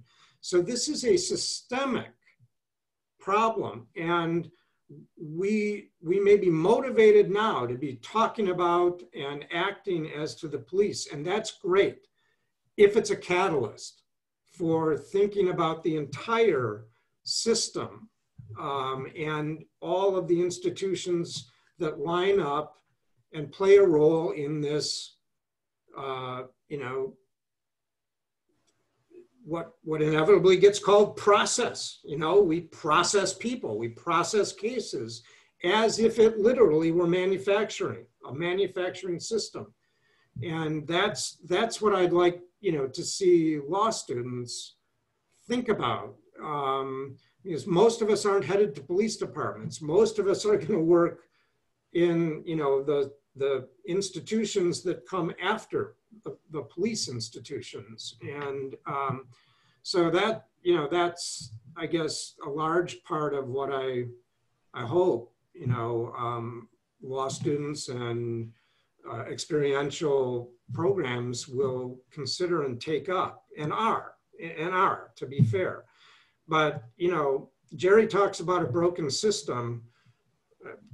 Back in 2013, when my first book came out, well before there was a Making a Murderer, I pointed out in the preface, I think, how shameful it is that the exonerations we're seeing, people released from prison who didn't commit any crime, who were innocent, how shameful it is that these come not just after someone has spent years in prison, but they come because law students and undergrads and pro bono lawyers at big firms are picking up and doing the work after all the insiders in the system have given up and pronounced the case final.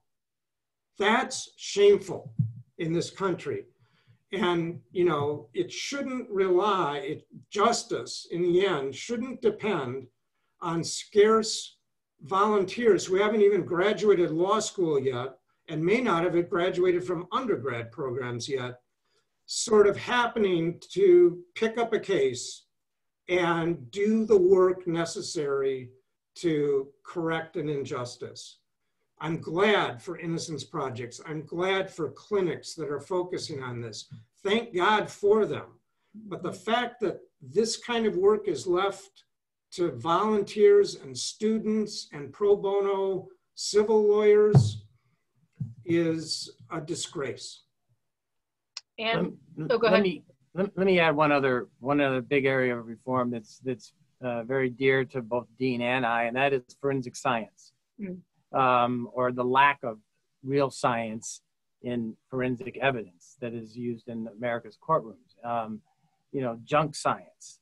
You hear about it all the time. It's shameful how much junk science is allowed in our courts, and it's been that way really for decades now, with various types of things like feature comparison evidence, like bite mark, hair comparisons, ballistics, tool mark evidence, which is time and again been shown in DNA exonerations to have produced a false result at the trial.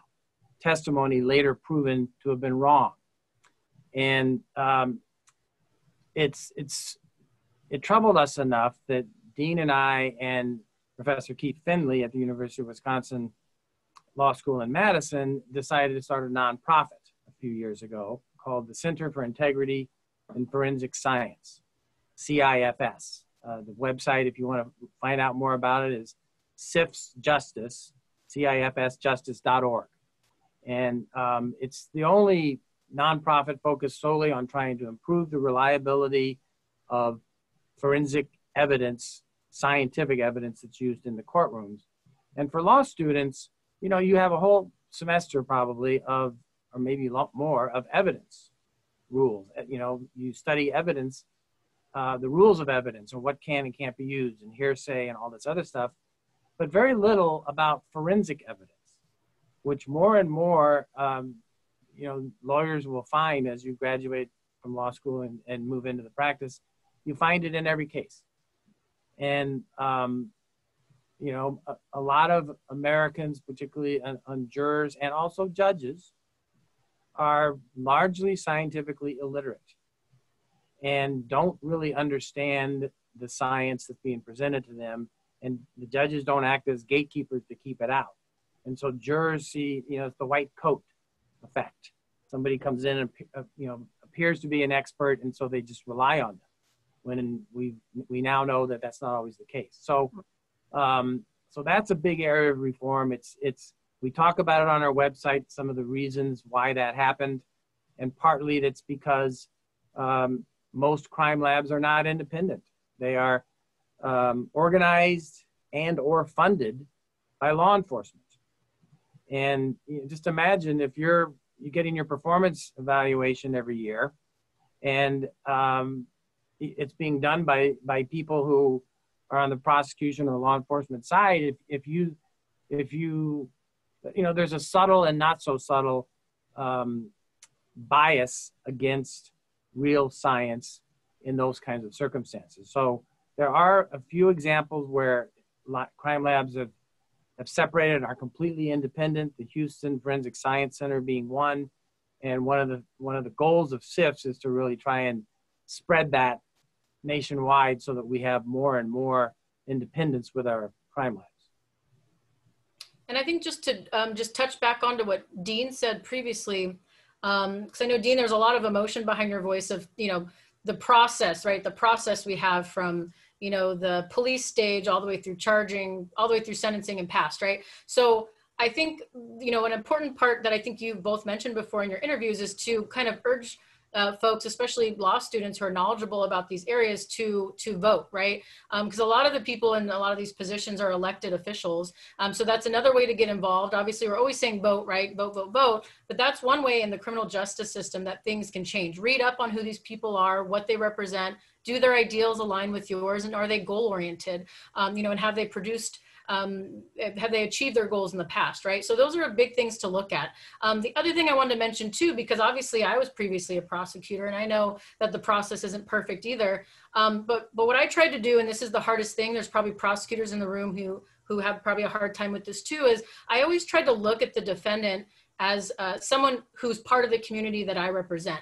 Yes, it's the people which I'm representing versus that person, but I would look at them and think, okay, this person's going to come into this system, right? But at some point they're going to get out and become part of this community again. So I think a big thing to think about, and, you know, to challenge yourself if you are a prosecutor, you plan on going into prosecution, is to ask yourself, is there additional things we can do other than just jail and prison, right? Sometimes there's mandatory minimums, which we can also talk about. That's a huge issue.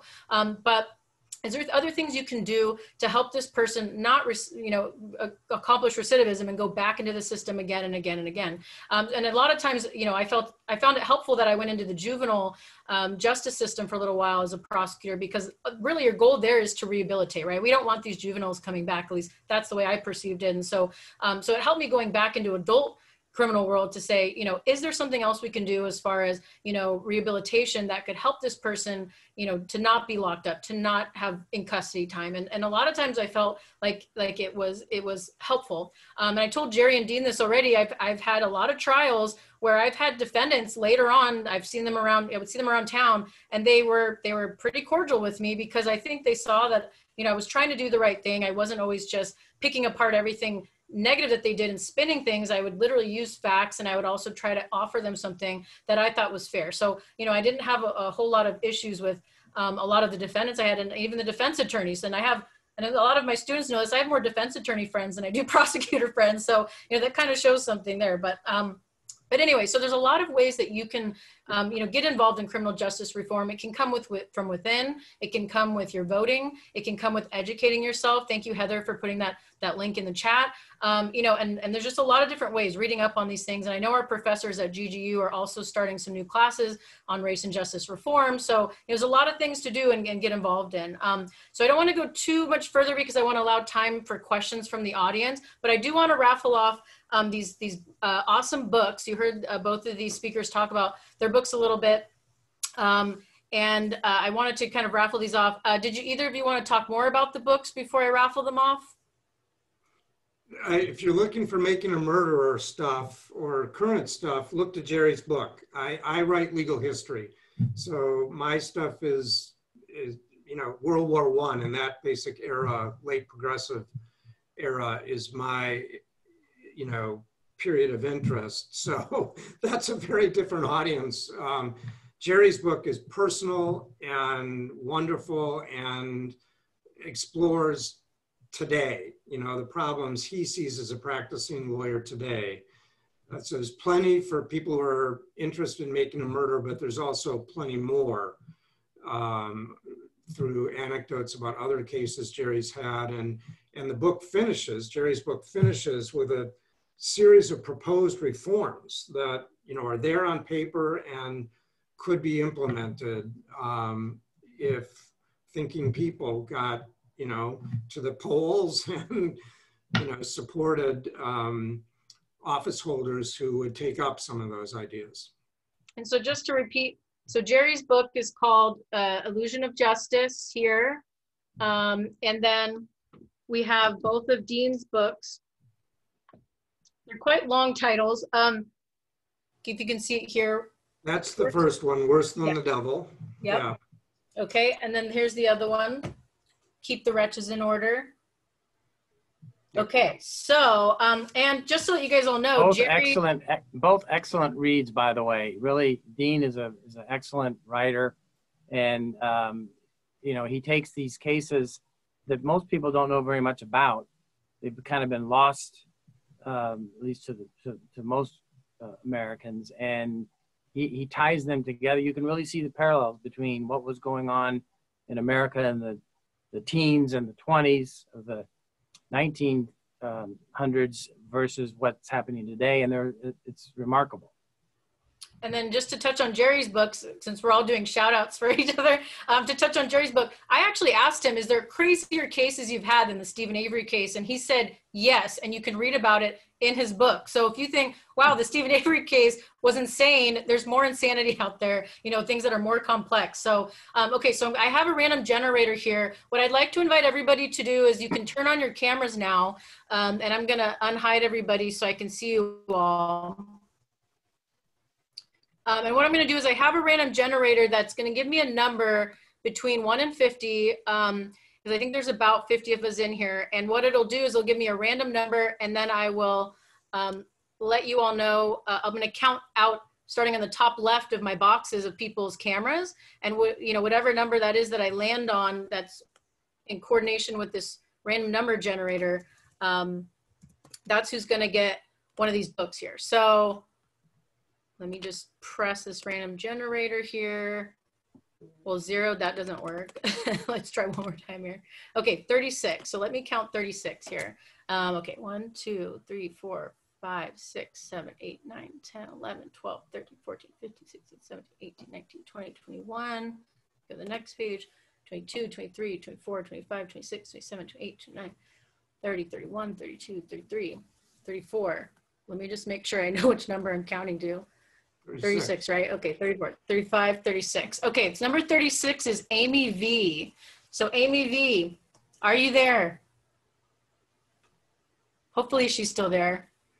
So Amy V, you're going to get a Dean Strang's The Worse Than the Devil book. So Amy V, if you can private chat me your shipping address, I'll make sure you get a copy of that.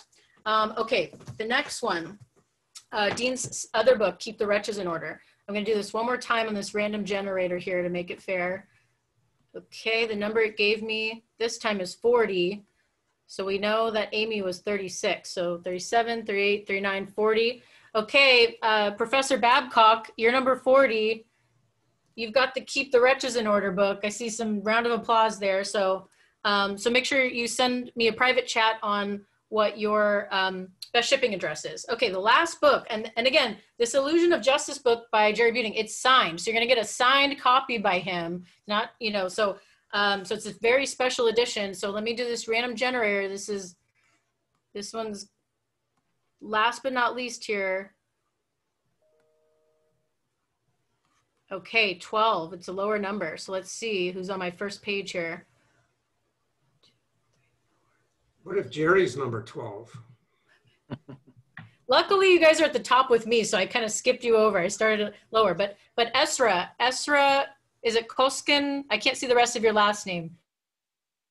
Illusion of Justice book signed by Jerry Buting from the Netflix is Making a Murderer. That's pretty cool. So for all three of you who got those raffles, make sure you private message me your shipping address. Okay, so really quick, I want to make sure that there's a couple minutes here. We can go a few minutes over if the panelists are okay with that, since we started a few minutes late. And I wanted to open it up to questions. If you can use the hand raise function, Clodagh Mauchlin's going to help us with the question and answer portion. And if you're wondering where that's at, if you click on participants at the very, is it at the bottom, Chloe, I think, where it says you can raise your hand? Yeah, I think so. Yeah, it's at the bottom. Also, if you don't know if you can't find that function, you can also type your question into the chat, and then Professor Brockl or myself will read the question aloud. Okay, I'm going to turn over to Chloe now. All right, so I see Gwendolyn, you have a question. Oh, there we go. Can you hear me okay? Yes. Yes. Thank you both so much for this one, or all of you, for this wonderful discussion today. I've really appreciated your impassioned message, Dean and Jerry, and you know, I'm very interested in criminal justice reform. One question that I thought of while I was watching the show, actually, and it came up again for me today, was that Stephen Avery is white, and as a person with few resources and sort of maligned by his community, he is in many ways in a position in the story that a lot of men of color have been in historically. And I'm curious if you've found, hearing responses from people since the show aired, whether you felt there was more empathy or sympathy for the plight of those who've been over-criminalized historically in America because of Stephen Avery's story. That's been part of the challenge, to connect the dots, I think. I'm personally, this is just me, Gwendolyn, but I'm personally convinced that had this story been about, you know, a Latino man or an Asian man in a large urban center, it wouldn't have had the traction that it did on Netflix. I think that, especially in the US or predominantly, you know, white European ancestry countries, the fact that literally everybody in this entire tableau is white, is of European ancestry, I think sort of smacks us, you know, people who are uninitiated to problems in the criminal justice system, smacks them in the face and allows them to sort of see, you know, these problems in a new way and you know, look at class, which is a huge factor in all of criminal justice enforcement or criminal enforcement. And so the challenge then is to get people, to nudge people into extrapolating that to the disparities we see in, you know, the broader system, and in recognizing, you know, that if it can happen in a rural county, it can happen anywhere. This isn't, you know, you can't chalk this up to being a big city problem. You can't argue from making a murder, oh, you're just talking to me about race again. I don't want to hear about race, you know. But we have to talk about race and we have to talk about class if we're going to get honest about addressing problems that we widely agree exist, but don't have much agreement on solutions. And I think some honesty about the disparities in the system is what you have to connect people to in a way that doesn't cause them to shut down, you know. That's me. Jerry? Oh, so Gwendolyn, let me just add, it's an excellent question. Because I'm on social media and Dean's not, I get a little bit of more feedback maybe from people in the public, albeit it's not scientific sample, but I have to say I have been gratified at people of all different walks of life and all different socioeconomic classes and all different colors and ethnic groups who are really touched by Stephen Avery's plight and offended at what they see happening in the criminal justice system. And will that translate into a sensitivity in individual cases? Should these people end up on juries somewhere? I don't know. But can it make a difference in terms of local reform movements? Yes.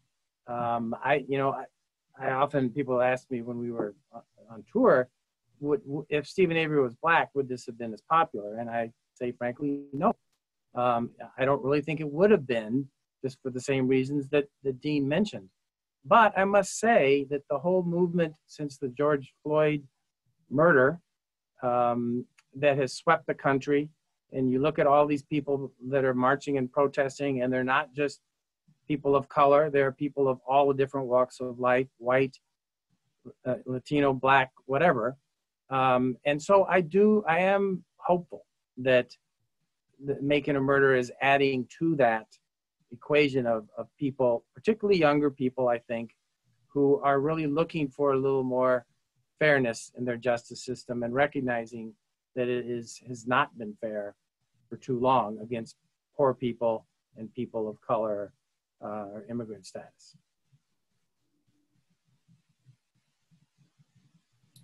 All right, the next question I see is Tom, so you can go ahead and ask your question. Thank you. Yeah, thank you. And thank you both of you for taking the time to speak to us today about this. And listening to you, I think you addressed what I mean, the events in the story were upsetting enough, but I think I also heard a lot of the frustration, and it's kind of at the center of my question.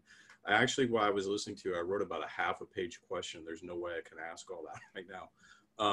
So I'll try to just kind of sum it up. But my concern is that while I really do appreciate how you've illustrated how technology has allowed you to have this global impact and this immediate distribution of information, I'm also concerned that, Netflix is a global corporation, and their goal is to generate huge profits by manufacturing and selling entertainment. And I'm concerned about this problem because I don't necessarily believe that that's an appropriate forum really for distributing this type of, information and generating a discussion, because people are emotional and they don't have necessarily the education or the training. It's not that they can't understand or don't respond, but I don't think, in my view, it doesn't, and I think I heard you echo this, the frustration that things are not getting better. And Stephen Avery's still in jail. So I guess my concern is, and it's not really to dismiss the importance of it, but my concern is this really helping? Or do we need to try some other kind of approach? And if so, have you thought about what that approach might be?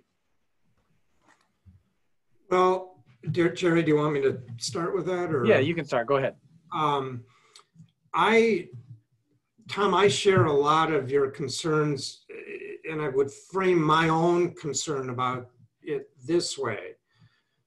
True crime is a capacious genre, and it is mostly or entirely peddled by people and corporations who are in the business of entertainment, broadly speaking, or at least they're in the business of needing eyes and ears on the product, right? So whether it's a podcast, a TV show, a docuseries, whatever it is, it needs viewership or listenership, and it's occurring in a commercial context. And for me, at least, that's a reality that has pluses and minuses, and it's pretty clear what they are, but it's not going to go away. There's an appetite for this, and the appetite for true crime in this country, at least, has ebbed and flowed since the 1870s or 1880s, at least, if not before then. And so for me, at least, Tom, the issue is, how do you get people to recognize murder porn as pernicious, as not worthy of thinking people's attention, and at the same time have them also recognize that, for example, Serial, that podcast probably is worth your attention, but even there, if you get lost in the did he do it, didn't he do it stuff of one given case that may be years or a decade old, that's a lost opportunity to have people thinking more broadly about the systemic issues that repeat everywhere. I mean, Jerry and I have said on stage any number of times, look, it's terrific that you came here tonight because you're interested about 2 guys in Manitowoc County, Wisconsin, whose trial was 10 years ago or 12 years ago. That's great. But what are you doing about what's happening tomorrow at the courthouse near you? You know, what are you doing about the district attorney's race in your county next month or, you know, in November? And so I don't know how to tame the true crime beast. My own view is, and you know, some conversations I'm having now are that we need to create a new genre, or at least a subgenre, that addresses these problems without reenactments, you know, of crimes, or without focusing on the last moments of somebody's life, you know, in a sort of prurient, dead end kind of way, and turn the focus to, is what's being done in our name in police stations and courthouses and prisons something we approve or not, and what should we do about it if we don't? And I don't know yet, because I'm fundamentally not in this industry, how to create space for that kind of a separate genre or subgenre where those kinds of conversations can happen. I do think that, you know, I shouldn't pick on anything, but, you know, a podcast like My Favorite Murder, which may play on people's fears about crime or titillation, are likely not to be terribly helpful in the end in advancing a useful conversation about how we make change, or what we want to keep and what we want to discard. I would add that, you know, Tom, it's a great question. It's a thorny question, because how do you get people to care about what's happening in the system if you're not also entertaining them, at least on a broad scale? You know, we as a culture are addicted to entertainment. And it's, you know, there are the interest in podcasts and the interest in documentaries, serious podcasts and serious documentaries is growing. And particularly as there are more outlets for it. It used to be, when Making a Murderer came out, there was no streaming video at all. Netflix didn't exist. Well, it did, but it was a mail order DVD company, and Blockbuster was the big guy. And in fact, I talk in my book about Blockbuster had a chance to buy Netflix for $150 million and turned it down. And now they're out of business and Netflix is worth billions. But one of the things I think you have to consider and balance against is, okay, if we took away the whole true crime and documentary genre that does have the potential of also sensationalizing real victims, real people, not fictional people. But you also have to kind of balance that against what we've had for almost all of my adult life, which is fictional crime, procedurals, on the network shows, and even on cable now, almost all of which, until Making a Murderer, portrayed, I'm biased because I've been a criminal defense attorney all my life, but my profession has, by and large, for my adult life since Perry Mason, portrayed criminal defense attorneys as sleazebags, trying to get guilty people off. That's all they do. The cops are the good guys, the prosecutors are the good guys, and the function and role of criminal defense attorneys has been diminished to the point where we see it now. Nobody wants to pay for public defense. You defend people accused of crime, or what? You know, I'm not going to let my taxpayer money go for that. And one of the things that has gratified me about Making a Murderer is that the response that I've gotten from people who now understand more about why criminal defense attorneys are important. We have an advocate system that's, you know, the adversary system. And you have, the whole idea is you have to have relatively equal balanced parties on each side presenting their view of the case, and that an independent fact finder, jury, or judge can discern the truth from that. But if the scales are tipped and jurors come in and they don't believe whatever a defense attorney says because of the stereotypes that they've learned from Better Call Saul and every procedural that you will see on CBS, then, you know, it's not a fair system anymore, and not to mention the disparity in economics that's pervaded in the last 40 years probably. So, you know, these documentaries are not a perfect antidote to what's wrong in our system. I happen to think podcasts that are well done can be very enlightening, that are not exploitative, that do have a growing following. Unfortunately, there's so many of them that they're becoming splintered and it's hard to even find them. But that is a perhaps alternative way of educating people about what goes on in our system, separate from the documentary.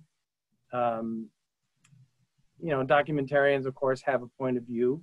They have a bias themselves. But to the extent that you see real courtroom footage as much as possible in these documentaries, I mean, you know, you saw what the witnesses said in the Stephen Avery case. You saw how they looked when they said it.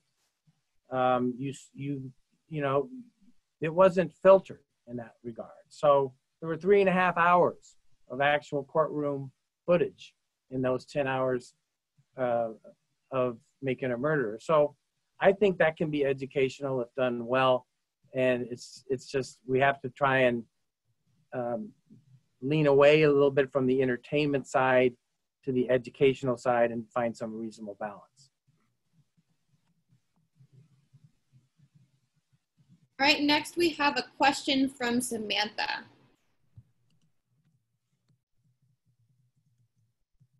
Are you working with any other clients, and is there anything else we should be looking forward to? Well, we are both still practicing lawyers. I still have some very serious cases, homicides, some on appeal, some still pre-trial. But will they have the sort of coverage that Making a Murderer did or the Stephen Avery case did? No, not at this moment. But you never know when that's going to happen again. You don't, like Dean said, good lawyers don't generally go out seeking a high-profile case. They come to you for one reason or another, hopefully because you've got a good reputation. I do talk about another big case in my book, that the Ralph Armstrong case that is a fascinating case to learn about, real case. But whether you will see Dean and I again on some Netflix documentary, I doubt. Unless there's a season 3.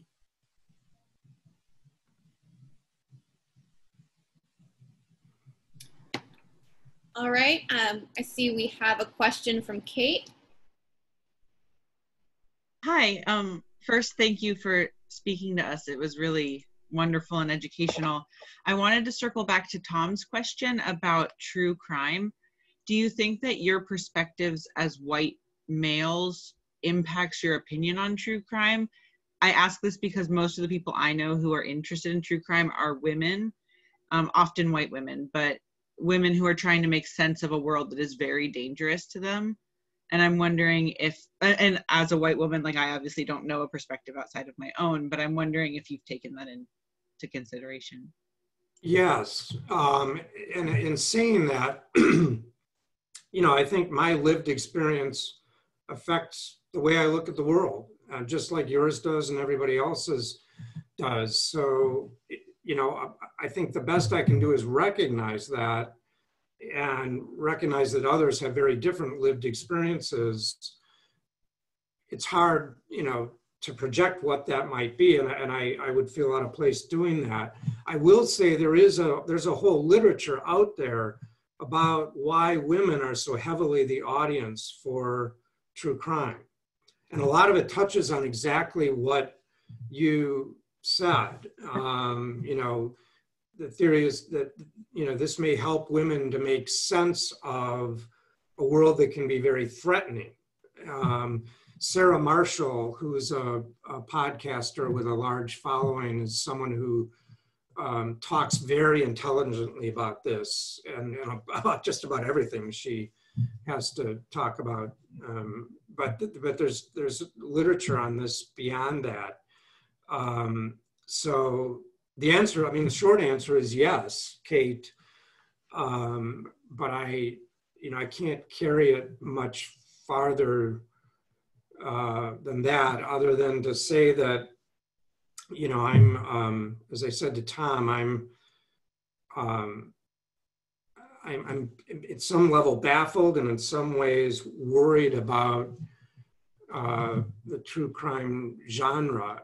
And I do have to acknowledge the force of what Jerry said, which is you can't have a conversation with people unless you get them interested in that sense of entertainment, you know, which is a fairly benign sense of that. And, you know, for myself, I write legal history, and, you know, part of the reason I do that is, look, if people are uncomfortable talking about the experience of Black men and brown men and others in our criminal justice system today, maybe I can approach that tangentially or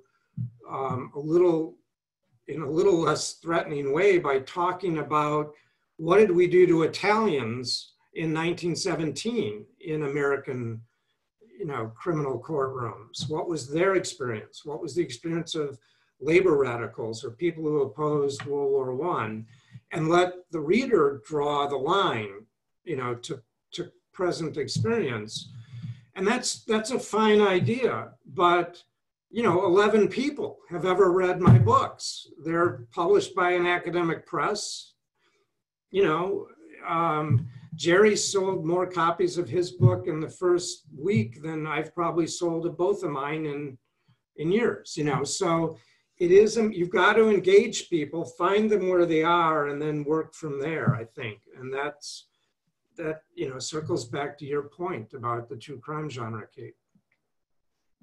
I would just add that I think, you know, Dean touched on this earlier about, I mean, one of the biggest criticisms of the true crime genre are maybe leveled at those that are more sensational, that tend to be more exploitative of the real people whose lives they're capturing. And I think that you can distinguish from those that are like that and those that are more educational and of value to women. You're right. The audience for true crime is, I forget the percentages. It's remarkable. It's like 75% women, something like that.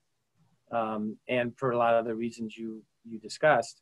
So I'm not saying that they're not useful and that they don't serve a good purpose, but I do think that you have to discriminate between those that are just scaring you with gore and reenactments. I mean, just taking the Stephen Avery case, for instance, there were a couple of documentaries that were done, you know, shorter ones, like maybe an hour or so, on the Stephen Avery case, in which they reenacted the murder of Teresa Halbach, and nobody knows really how she was murdered. That was never established. Certainly Brendan's story was disproved as being really what happened to her, and they had this screaming and bloody and knives, and it was just, I thought, would have been horrible to watch if I was, you know, one of her family or friends. So with that in mind, I think otherwise they could be valuable. So I think that might be all of our questions for today. So I do want to, now that everybody's on camera, we can give both of our speakers a Zoom round of applause. So thank you so much for coming and talking with us here today and staying after late. So we super appreciate it, and the books for the raffle. So thank you so much. And you know, if there's, you know, any follow-up questions, send them to me, everybody, if you didn't get to ask your questions, and I'll make sure to email Jerry and Dean. So thank you so much again. And we hope the rest of you all get to class on time, and thank you for being here. We appreciate it. Go out and vote, right? That's the big thing. Right. Thank you all. Thank you. Thank you. Have a good rest of the weekend.